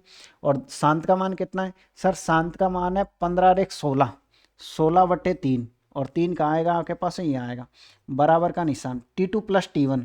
एक समय 3 गुना है तो एक समय ऑटोमेटिकली 1 गुना आएगा। एक समय मान लो कि आपके पास है 3 गुना, तो एक समय 1 गुना आएगा, कोई दिक्कत है नहीं है, ठीक है। आप इसको सरल करिए, सर ये 4 हो जाएगा और ये 2 है, 2 से अगर हम इस 4 को काटेंगे तो कितनी बार कटेगा, 2 बार। और 2 से अगर हम इससे काटेंगे तो कितनी बार कटेगा, 8 बार। भाई क्रॉस नहीं काटते हम, बाकी तो काट सकते हैं ना।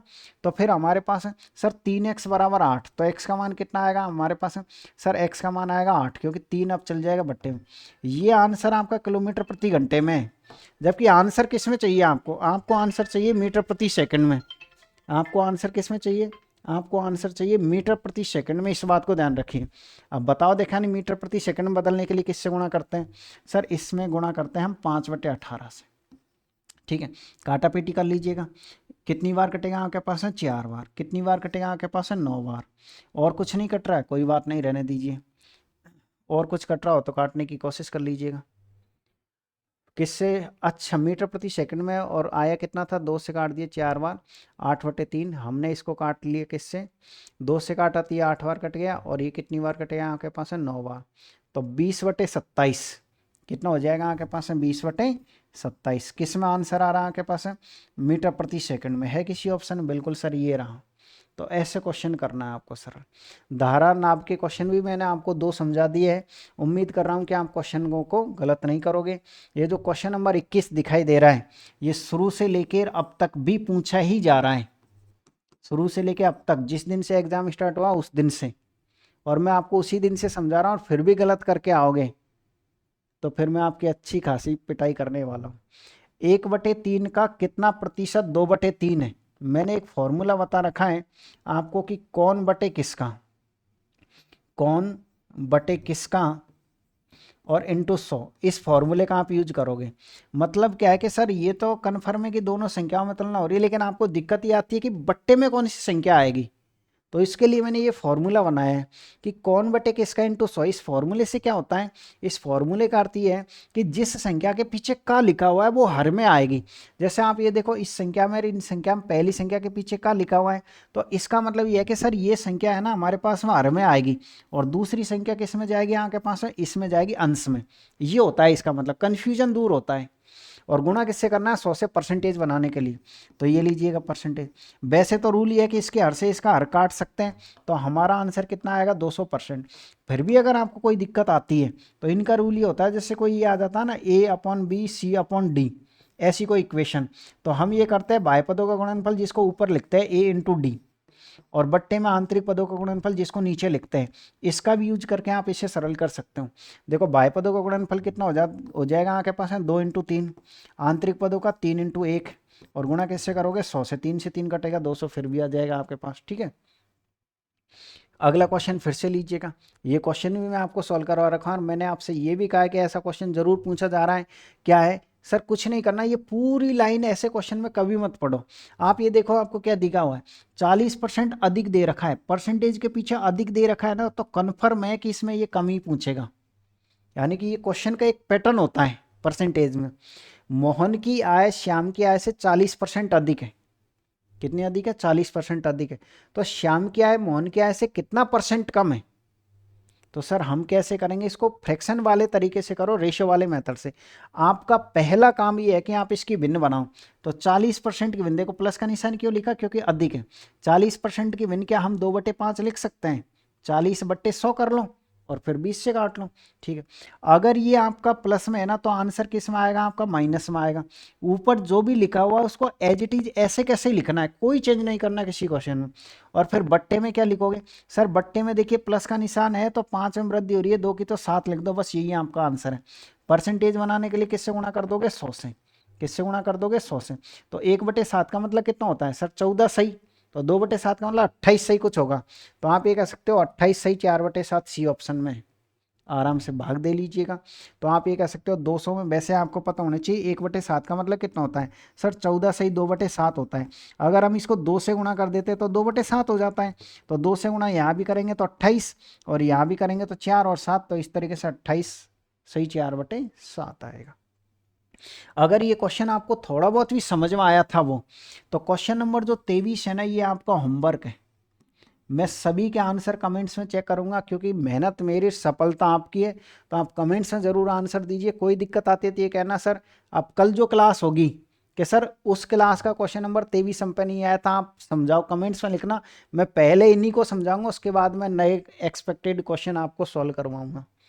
आप आइए क्वेश्चन नंबर 24 नंबर पे। 24 नंबर क्या है, एक आयत की लंबाई और चौड़ाई 10% और 20% तक बढ़ जाती है, इसके क्षेत्रफल में प्रतिशत वृद्धि ज्ञात करिए। देखिए अभी तक आपने पढ़ा होगा या नहीं पढ़ा मुझे नहीं पता, मैं आपको समझा देता हूँ कि जो परसेंटेज होती है ना आपके पास है, वो परसेंटेज कितने टाइप की होती है। सर जो परसेंटेज हमारे पास होती है ना, वो 3 टाइप की होती है। एक तो होती है ऐसी परसेंटेज जैसे 10% है, 20% है, ऐसी होती है एक परसेंटेज तो। और जो दूसरी परसेंटेज होती है ना सर, वो ऐसे होती है जैसे 5% है, या फिर 10% या 5% है, या फिर क्या है आपके पास है 7% ऐसी होती है। और सर तीसरी जो परसेंटेज होती है ना, वो ऐसी होती है जैसे 12 से 1/2% है, या फिर मान लीजिए 16 से 2/3% है। तो परसेंटेज 3 टाइप की हम मानते हैं समझने के लिए। किसके लिए, समझने के लिए, इस बात को ध्यान रखिएगा।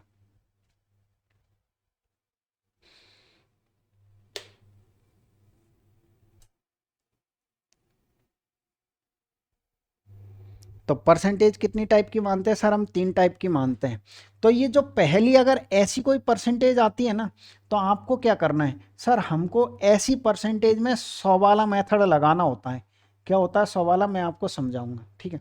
और अगर मान लीजिए ऐसी कोई टूटी फूटी परसेंटेज आ जाए, तो सर हमको इनमें रेशो वाला मेथड लगाना होता है। कौन सा मेथड लगाना होता है सर, हमको रेशियो वाला मेथड लगाना होता है। और अगर ये आ जाती है तो हमको सक्सेसिव मेथड लगाना होता है। वो क्या होता है सर, ये होता है x + y + xy, और बट्टे में क्या होता है आपके पास है 100, सक्सेसिव का फॉर्मूला लगाना होता है। ये पूरी कहानी चलती है परसेंटेज में। 100 वाला मेथड, सक्सेसिव मेथड और रेशियो वाला मेथड। 100 वाला कब लगाते हैं, जब परसेंटेज ऐसी दे रखी है तो। अब आप ये कहोगे कि सर मान लीजिए ये तीनों मेथडों को हटा के और हमें ना सभी जगह पर ये रेशियो वाला मेथड लगाना चाहते हैं। एक मिनट यार, कुछ दिक्कत आ रही है शायद इसमें क्लास को चलने में। टाइमिंग क्या हुआ है, अच्छा 10:10।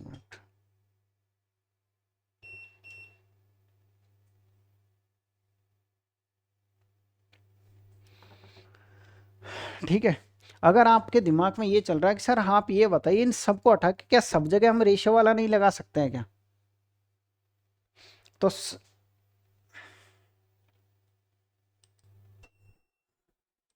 बिल्कुल आप सभी जगह रेशियो वाला मेथड लगा सकते हो, 100 वाला मेथड लगा सकते हो।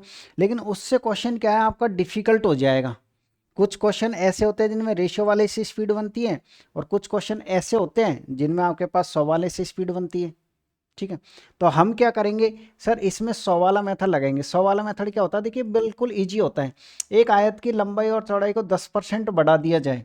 अगर हम 10% बढ़ाएंगे तो कितना होता है आपके पास है 110/100। और अगर चौड़ाई को 20% बढ़ाएंगे तो कितना होगा सर, हमारे पास है 120/100। 2 जीरो से आप 2 जीरो खत्म कर दीजिएगा। ऊपर कितना आया आपके पास है 132, बट्टे में कितना आएगा आपके पास है 100। एक बात ध्यान रखिए, हमेशा ऐसे क्वेश्चनों में इस 100 को नहीं काटना है आपको। कुछ भी आप करें लेकिन इस 100 को आपको नहीं काटना है। तो 100 को नहीं काटना है, वो इसलिए नहीं काटना है क्योंकि देखो 100 पर कैलकुलेशन सीधी हो जाती है। तो हम ये कह सकते हैं कि 100 से कितना ज़्यादा है, 32 ज़्यादा है, तो सीधा आपका 32% का इंक्रीज आ जाएगा। ठीक है ना। चाहे तो हम इस क्वेश्चन को रेशियो वाले से कर सकते हैं, लेकिन हम करेंगे नहीं क्योंकि ऐसे क्वेश्चन को 100 वाले से ही आदत में डालना है। रेशियो वाले से आप करना चाहते हो तो देख लीजिए, ये रहा एक और क्वेश्चन। त्रिभुज का आधार, ये जो क्वेश्चन आया हुआ क्वेश्चन है, ध्यान रखिए। आज की जो आज 5 तारीख है, फर्स्ट शिफ्ट में अगर किसी स्टूडेंट का एग्जाम था तो त्रिभुज का इससे रिलेटेड क्वेश्चन था। त्रिभुज का आधार 33 से 1/3% बढ़ जाता है और इसकी ऊंचाई इतने कम हो जाती है, तब त्रिभुज के क्षेत्रफल में प्रतिशत में परिवर्तन बताइए। आपको क्या करना है, सबसे पहले इसकी भिन्न बताइए कितनी होती है। सर 33 से 1/3 का मतलब होता है आपके पास है प्लस का 1/3, और इसका मतलब क्या होता है आपके पास, सर ये होता है माइनस का 1/6। अब क्वेश्चन को आप जमाना सीखिए।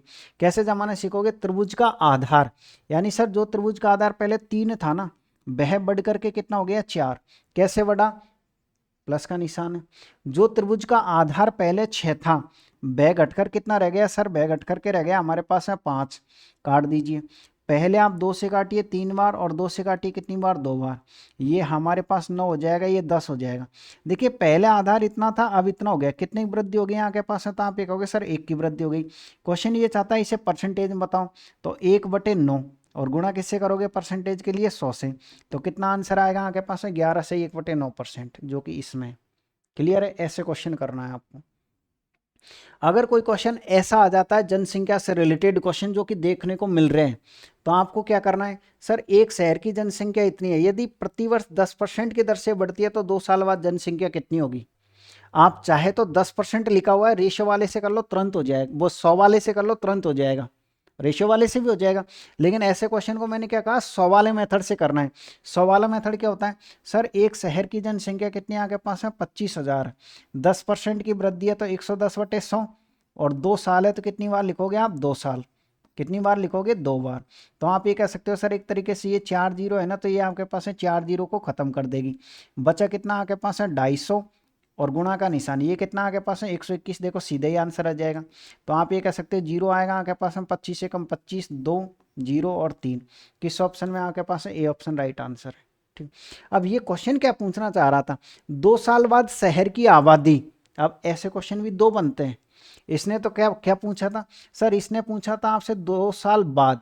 अगर मान लो बाद शब्द आ जाता है तो ये जो 100 है ना, वो आपके पास में बाद में आएगा। अगर ये क्वेश्चन कहता कि 2 वर्ष पहले बताओ, 2 वर्ष क्या बताओ पहले, तो आप क्वेश्चन को कैसे सरल करते हैं, सर 2 वर्ष पहले होता ना तो ये सेम रहता, लेकिन 100 तो चल जाता ऊपर और 110 आ जाता नीचे। यानी 100 ऊपर चल जाता और 110 कहाँ आ जाता, आपके पास है नीचे आ जाता, ध्यान में रखिएगा।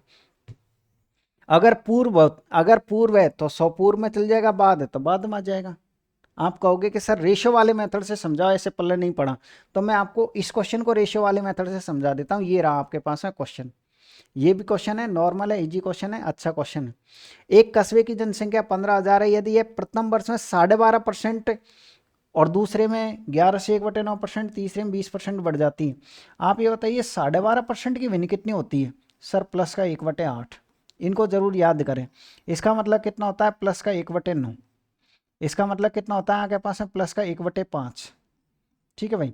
कैसे बनती है, आप परसेंटेज की मेरी वाली क्लास आप जरूर देख लीजिए, पहले आपको याद आ जाएगी। तो सर अब जमाएंगे कैसे, जमाएंगे ऐसे सर 8:9 लिखना है क्योंकि वृद्धि है। जमाएंगे ऐसे सर 9 कितना लिखना है, 10 क्योंकि वृद्धि है, जोड़ेंगे। 5 कितना लिखना है आपको, 6 लिखना है। उसके बाद काटापीटी करनी है, जो कट रहा है वो 9 से 9 कट जाएगा, काटो आप बिल्कुल। 5 से कितनी बार कट जाएगा, 2 बार। 2 से कितनी बार कट जाएगा, 4 बार। 2 से 2 बार और ये 3 बार, सब कुछ कट गया। यहाँ तो आएगा सर 2 और यहाँ आएगा आपके पास है 3। तो इसका क्या नाम है, सर ये तो है आपके पास है पूर्व की जनसंख्या, और इसका क्या नाम है, सर ये है हमारे पास है बाद की जनसंख्या। क्या है, बाद की। पूर्व की मतलब क्या है, एक तरीके से ये वर्तमान है। ये क्या है हमारे पास है सर, ये एक तरीके से ये वर्तमान कह सकते हो, क्योंकि वो बाद में है ना, तो वर्तमान से बाद में जनसंख्या जा रही है। वो कह रहा है कि तीसरे वर्ष के अंत में शहर की जनसंख्या बताओ। यानी सिंपल सी बात है, इस 3 का ही मान पूछा है, और मान किसका दिया है, एक कस्बे की जनसंख्या कितनी है 15,000। तो ये तो मूल संख्या यही है ना, यानी कि 15,000 किसकी वैल्यू आपके पास है, 15,000 सर 2 की वैल्यू है। आपको मान किसका निकालना है, 3 का मान निकालना है। तो काट दीजिए आप कितनी बार, 75 बार। तो 7500 ये हो जाएगा 0, ये हो जाएगा आपके पास है कितना 5, 21 और 1 22, तो 22,500 इस ऑप्शन में है। ठीक है ना, ये इजी क्वेश्चन थे, आपको कोई दिक्कत आपको नहीं आएगी। अब हम चलते हैं मेन बात इस पर कि जो हमारा क्वेश्चन है वो ये क्या है, ये एक बेलन आपको दिखाई दे रहा होगा। मैंने कहा था पहले की क्लास थोड़ी लंबी होगी, टाइम है तो आराम से आप 2 टुकड़ों में देख सकते हो। अब देखो आपको क्या क्या चीज़ें इसकी ध्यान रखनी है।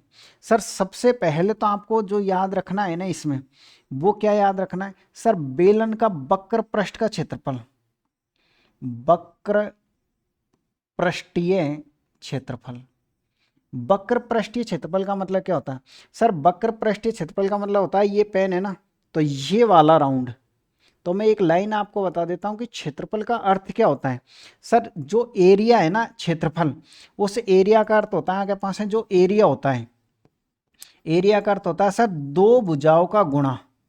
हमेशा ध्यान रखिए जब जब क्षेत्रफल निकालोगे तो 2 भुजाओं का क्या करोगे, गुणा करोगे आप। सर एरिया का मतलब होता है 2 भुजाओं का गुणा, परमानेंटली फिक्स है, बहुत काम आएगी ये लाइन। और आयतन का मतलब क्या होता है सर, आयतन का मतलब होता है आपके पास है 3 भुजाओं का गुणा। क्या होता है आयतन का मतलब सर, आयतन का मतलब होता है आपके पास है 3 भुजाओं का गुणा। क्या होता है आपके पास है सर, आयतन का मतलब 3 भुजाओं का गुणा होता है, ये क्लियर है। यही कारण है कि जितने भी क्षेत्रफल आते हैं वो वर्ग सेंटीमीटर वर्ग मीटर में आते हैं, और जितने भी आयतन आते हैं वो घन मीटर या घन सेंटीमीटर में आते हैं, ये उसका मेन कारण है।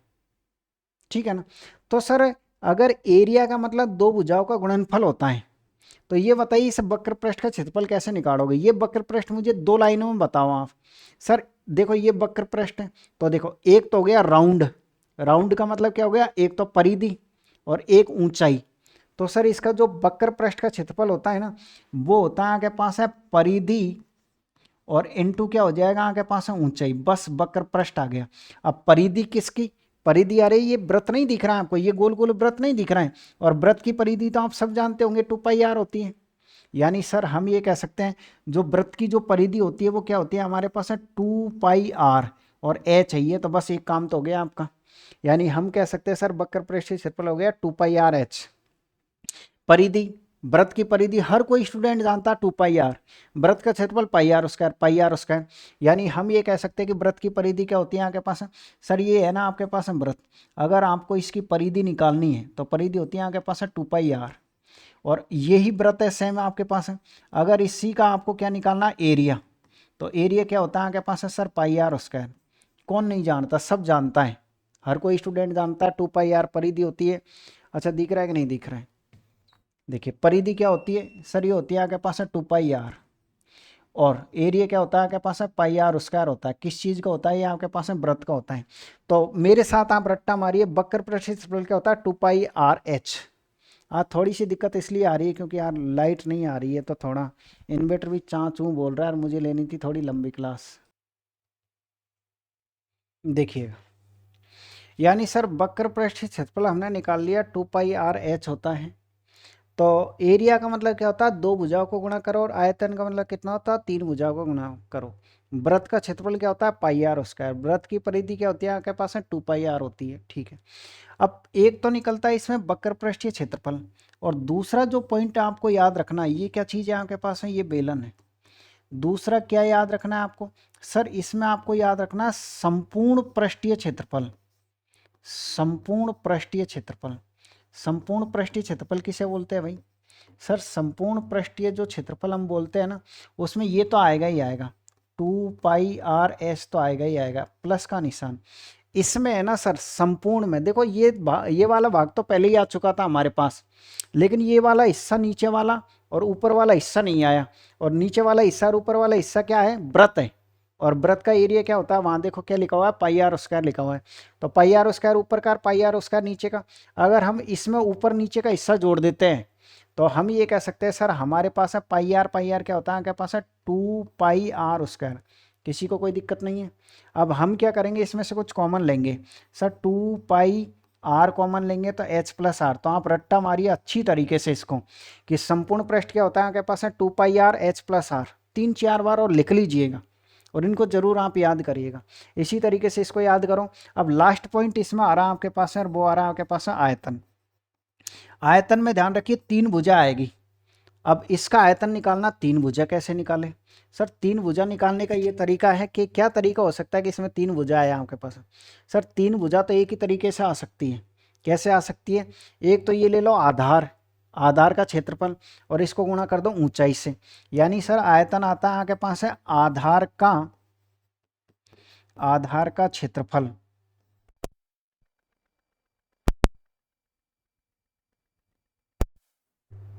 और इसको गुणा किससे करोगे? ऊंचाई से करोगे। तो आधार का क्षेत्रफल क्या है सर? आधार का क्षेत्रफल देखो ना, वृत्त है आधार तो, और वृत्त का तो ये होता है, और ये ऊंचाई, तो आयतन क्या हो गया आपके पास है? पाई आर स्क्वायर एच। आयतन क्या हो गया आपके पास में? पाई आर स्क्वायर एच हो गया। इस बात को ध्यान रखिए। तो एक बार फिर से मेरे साथ याद करोगे, वक्र पृष्ठ याद हो गया आपको, परिधि इंटू ऊंचाई, यानी कि 2 पाई आर एच। संपूर्ण पृष्ठ 2 पाई आर एच प्लस आर, और आयतन क्या होता है? पाई आर स्क्वायर एच होता है। बस इसके अलावा कुछ नहीं आता बेलन में। और एक नंबर आपका फ्री का है, ये आपके पास है त्रिज्या कहलाएगी, यहाँ से यहाँ तक ये ऊंचाई है आपके पास है, ये पूरा वक्र पृष्ठ है। कुछ क्वेश्चनों से हम सरल करने की कोशिश करते हैं। जैसे पहला ही क्वेश्चन ये है, पहले तो आप ये बताइए बेलन का आयतन क्या होता है? आपने कहा था ना सर नीचे का क्षेत्रफल और ऊंचाई, तो क्षेत्रफल क्या होता है? वृत्त का, तो पाई आर स्क्वायर एच यही होता है। इसने कहा कि पाई का मान आपको 3.14 लेना है, तो 3.14 इंटू गुणा का निशान, आर का मान कितना आपके पास है सर? आर का मान 10 है, तो 10 इंटू कितना करोगे? 10। ऊंचाई का मान कितना आपके पास है? 20 है। ऊंचाई का मान कितना आपके पास है? 20 है। आप इसको सरल करने की कोशिश करिएगा। देखिए सर हम जैसे ही सरल करेंगे, ये देखिए ये कितनी जीरो, 1 जीरो 2 जीरो 3 जीरो, ठीक है। 2 को इससे गुणा करोगे तो ये तो 28 हो जाएगा, और ये 6 हो जाएगा। कितने अंक छोड़ के 10 वाला लगेगा? 2 अंक छोड़ के, तो 2 अंक छोड़ के यहाँ लगेगा। तो इस ऑप्शन में देखो कितना ईजी क्वेश्चन आ रहा है। अगर आप एडवांस मैथ सोच के इसको छोड़ के आओगे तो आपकी गलती है। अगला क्वेश्चन फिर से लीजिएगा, ये रहा आपके पास है। 15 सेमी ऊंचाई वाले एक ठोस बेलन का वक्र पृष्ठीय क्षेत्रफल। वक्र पृष्ठ का मतलब क्या होता है सर? वो जो बाहर का है, यानी वक्र पृष्ठ में क्या करते हैं हम? एक तो परिधि और ऊंचाई। वक्र पृष्ठीय क्षेत्रफल क्या होता है? परिधि क्या होती है सर? 2 पाई आर, और ऊंचाई को एच, और इसका क्षेत्रफल कितना दिया हमको? 660 दिया है। 2 पाई आर एच, 2 का मान 2, इसका मान कितना आपके पास हम? 22/7। आर की जगह आर का मान रखो 15, और एच का मान आपको निकालना है। एच का मान क्यों निकालना है? क्योंकि आपको इसमें सिलेंडर का आयतन पूछा है, और आयतन में क्या होना चाहिए? पाई आर स्क्वायर एच। आर भी चाहिए और एच भी चाहिए। सर हमारे पास एच तो है पहले से, एच त्रिज्या नहीं है, त्रिज्या इससे आएगी आपके पास। तो आप ये कह सकते हो pi R H, pi R square. H का मान है, इसका नहीं है आर का, तो आर की जगह आर लिखो, और एच की जगह कितना रखोगे? 15। उसका नहीं, केवल आर होता है। बराबर कितना आपके पास है सर? बराबर में इतना है। काटा पीटी कर लीजिए आप, 11 से काट दीजिएगा 2 बार, 11 से काट दीजिएगा कितनी बार? 60 बार, ठीक है। ये देखिए और कितना हो जाएगा सर? ये 15 दूनी का 30 है, 30 चौको 60 से 60 कट जाएगा, तो आर का मान सीधे सीधे 7 आ जाएगा। अगर आर का मान आपके पास 7 आ गया तो सिलेंडर का आयतन नहीं निकाल सकते क्या? सिलेंडर का आयतन क्या होता है आपके पास? Sir pi R square H, यानी वृत्त का क्षेत्रफल इंटू ऊंचाई। तो इसका मान कितना होता है आपके पास है? 22/7, और ये 7 गुणा 7, और एच का मान कितना आपके पास है? 15। 7 से 7 कट जाएगा, 154 हो जाएगा। 154 को अगर आप 15 से मल्टीप्लाई करते हो तो देखिए सर 15 चौको 60, हासिल की 6, 15 5 75, और 6 81, हासिल की 8, 15 एकम 15, 15 6 कितना हो जाएगा आपके पास है? सर ये हो जाएगा आपके पास है सही है क्या? एक बार फिर से करो देख, 15 चौको 60, हासिल कितनी लग जाएगी? 6, 15 5 कितना हो जाएगा? 75, 75 6 8, सही है। हासिल की 8 लग रही थी, 2310 जो कि इस ऑप्शन में है। इसी तरह देखो अब इसमें क्या दिक्कत आई है आपको खुद बताओ, आप क्यों इनसे डरते हो? हमको ये पता था सर कि इसने वक्र पृष्ठ का क्षेत्रफल दे रखा था, और वक्र पृष्ठ का क्षेत्रफल थोड़ा सा तो रट्टा मार सकते हो, आपके एकदम नज़दीक है। सर ये वक्र पृष्ठ का क्षेत्रफल है, और इसका मान इतना दिया है, तो यहाँ से आर का मान निकाल लो। आर के मान के पास सीधे आयतन का फॉर्मूला टेक दो आप, ठीक है। ऐसे आप क्वेश्चन को सरल कर सकते हो। अगला क्वेश्चन फिर लीजिएगा, ये रहा आपके पास है क्वेश्चन नंबर जो आज पूछा गया था। उसमें क्या पूछा गया था? संपूर्ण पृष्ठीय क्षेत्रफल और कोई वक्र पृष्ठीय क्षेत्रफल का कुछ ऐसे स्टूडेंट कह रहे थे सर रेशियो पूछा था। अब ये पता नहीं यहाँ आयतन लिखा हुआ था क्या लिखा हुआ था, लेकिन ऐसा कोई क्वेश्चन था। 14 सेमी आधार के व्यास का, व्यास की आदि क्या होती है? त्रिज्या। तो त्रिज्या कितनी हो जाएगी आपके पास है? 7 हो जाएगी। इसको तो हटाई दीजिए यहाँ से, क्या मतलब है। और 10 सेमी ऊंचाई वाले बेलन के वक्र पृष्ठीय क्षेत्रफल का संपूर्ण पृष्ठीय क्षेत्रफल से अनुपात। पहले आप यह फॉर्मूला लिखो। वक्र पृष्ठ का क्षेत्रफल क्या होता है सर? वक्र पृष्ठ का मतलब होता है राउंड, राउंड का मतलब होता है आपके पास है 2πr। तो ये हो गया आपके पास है 2πr। आपको पता है क्षेत्रफल में 2 भुजा आती है तो एक और की जरूरत है, गुणा का निशान। संपूर्ण पृष्ठ, संपूर्ण पृष्ठ में क्या होता है आपके पास है 2πr, और सर हम h+r लिखते हैं। क्या क्लियर है? मैं सही जा रहा हूँ? तो मुझे आप ये बताओ, अगर सही जा रहा हूँ तो ये 2πr से 2πr कटेगा। h का मान कितना है सर? h का मान आपके पास है 10 है, तो ये 10 रख दिया, अनुपात का निशान। h का मान कितना? 10। ये व्यास है, व्यास की आदि क्या होती है आपके पास है? त्रिज्या, तो 7 लिख दिया। तो 10:17, जिसको हम 10/17 भी कह सकते हैं। किस ऑप्शन में हमारे पास है सर? ए ऑप्शन में। तो ऐसे क्वेश्चन करना है। और दूसरा क्वेश्चन देखो, ये तो आयतन के थे, एक बार थोड़ा सा मेरे साथ रिपीट कर लो। मैं ये चाहता हूँ कि कुछ स्टूडेंटों का ये मैसेज था कि सर आपके भरोसे हम मैथ आप इसे पढ़ रहे हैं और हम पेपर देने जाएंगे, हमें आप पर विश्वास है कि आप कुछ भी गलत नहीं पढ़ाओगे। इसलिए मैं आपको फिर से कहूँगा कि बेलन के बारे में अगर ये चीज़ें आपको नहीं समझ आती है तो मैंने नॉर्मल समझाया है। वक्र पृष्ठ परिधि इंटू ऊंचाई से याद करो आप। संपूर्ण पृष्ठ में ये वक्र पृष्ठ में आप ऊपर का आधार नीचे का आधार जोड़ो, और आधार वृत्त है इनका, वृत्त तो नॉर्मल होता है। और आयतन ये आप जरूर याद रखें। सीधे फॉर्मूले पे बेस क्वेश्चन आता है। जैसे ये क्वेश्चन तक क्या था मुझे ये बताओ, क्या था? आपसे बेलन का आयतन पूछा है, बेलन का आयतन पूछा तो इसने त्रिज्या दे रखी है और ऊंचाई दे रखी है। क्या अंकगणित में ऐसे सीधे फॉर्मूले से आंसर आता है? आप ये बताओ।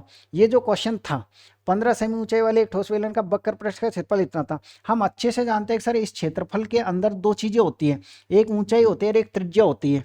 तो त्रिज्या हमने इसमें निकाल ली, निकालने के बाद इसमें रख दी वो त्रिज्या का h का मान, बस आंसर आ गया आपके पास है। अगला क्वेश्चन क्या था आपके पास सर? दोनों के क्षेत्रफलों में रेशो पूछा था। पहले हमने वक्र पृष्ठ का लिख दिया, फिर संपूर्ण पृष्ठ का लिख दिया, जो कट रहा उसे काट दिया, फिर जिनका मान है उनका मान रख दिया हमने। तो ए ऑप्शन आ गया हमारे पास है। आप आइए अगले क्वेश्चन पे। ये क्वेश्चन भी इंपॉर्टेंट है, हर किसी एग्जाम में शुरू से लेकर लास्ट तक आ ही रहा है। एक त्रिभुज का क्षेत्रफल है जिसकी तीनों भुजाएं दे रखी है। हमेशा ध्यान रखिए, अगर किसी त्रिभुज की तीनों भुजाएं दे रखी हो, किसी त्रिभुज की कितनी भुजाएं दे रखी हो? तीनों। एक कितनी है आपके पास है सर? एक है हमारे पास है 24, कोई सी को मान लो, ये है 24, ये है 17, ये है आपके पास है कितनी? 9। अगर किसी त्रिभुज की आपको तीनों भुजाएं दे रखी हो और उसका एरिया आपसे पूछ लिया जाए, तो हमेशा हीरो का फॉर्मूला आप यूज करोगे जो कक्षा 9-10 में आप यूज करते थे। हीरो का फॉर्मूला होता क्या है सर? हीरो का फॉर्मूला हमने बचपन में पढ़ा था कि उसमें हम क्या करते हैं, पहले तो एस का मान निकालते हैं, या फिर हीरो का फॉर्मूला लिख दीजिए अंडर का निशान। ये हमारे पास S, S minus A, S minus B,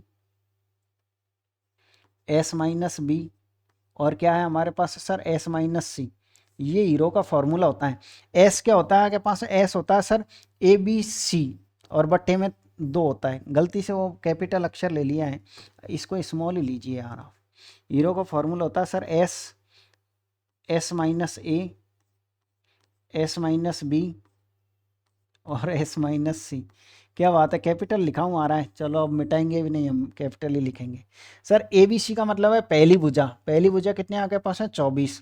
दूसरी कितनी है? 17। और तीसरी कितनी आपके पास है? 9। जोड़ जाड़ के 2 का भाग दे दो आप पहले तो जैसे ही आप 2 का भाग दोगे तो कितना हो रहा है? आप इनको जोड़ो। देखो सर, अगर हम इनको जोड़ते हैं तो सबसे पहले आप जोड़ दीजिए किसको? इसको तो इसमें जोड़ दीजिए। ये हो गया आपके पास है कितना? 23। 23 और 17 कितना होता है? 23 और 17 40 होता है। 40 का आधा कितना हो जाएगा आपके पास में? 20 हो जाएगा। 40 का आधा कितना हो जाएगा आपके पास में? 20 हो जाएगा। एक बार फिर से देखते हैं सर। सबसे पहले हमने क्या किया? 24 में कितना जोड़ दिया? देखो फिर से गलती कर रहे हैं ना सर। 24 में अगर हमने 9 जोड़ दिया तो कितना हो गया आपके पास है? 33 हो गया। 33 और ये कितना हो गया आपके पास है सर? ये हमारे पास 50 हो गया। 50/2 का मतलब हो गया आपके पास 25, यानी कि एस का मान 25 है। अगर एस का मान 25 है आपके पास में तो अंडर का निशान यहाँ कितना लिखोगे आप? 25। 25 में से आप ए घटाइए, 25 में से आप ए घटाइए मतलब 24 घटाइए तो कितना बचेगा आपके पास है? 1। 25 में से आप कितना घटाइए सर? 25 में से आप 17 घटाइए, कितना बचेगा आपके पास है? 9 बचेगा। ठीक है। 25 में से आप कितना घटाइए? 9 घटाइए, कितना बचेगा आपके पास है? 16 बचेगा। ठीक है। अब बताओ 25 में से बाहर कितना निकलेगा? 5। इसमें से 3, इसमें से 4, तो मल्टीप्लाई कर दीजिए। 12 एक मिनट यार, आज मेरा क्या ध्यान है ना वो उधर जा रहा है, मैं सोच रहा हूँ कि इन्वर्टर डिस्चार्ज होकर ये बंद नहीं हो जाए।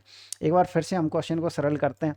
सर हमारे पास है टोटल कितना था 25, 25 में से पहले एस लिख दिया, 25 में से 24 गया तो एक बचा, 25 में से आपने कितना घटाया 17, तो हमारे पास है ये 8 बच रहा है यहाँ पर, ठीक है।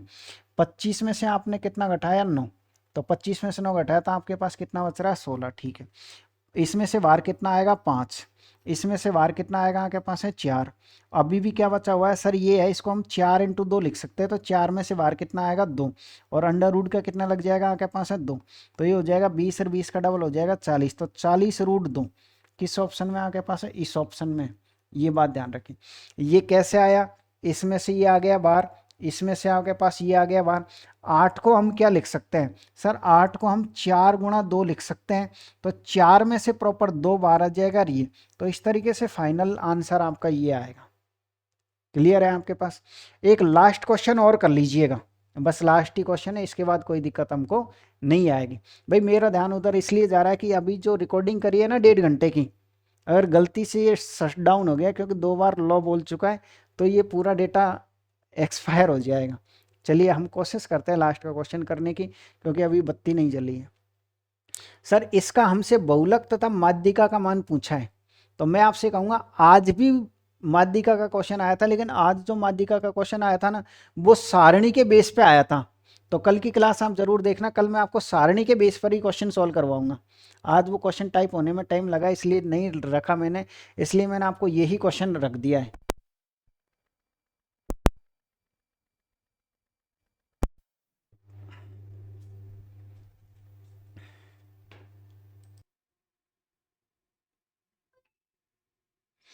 चलिएगा लास्ट क्वेश्चन करते हैं हम सॉल्व।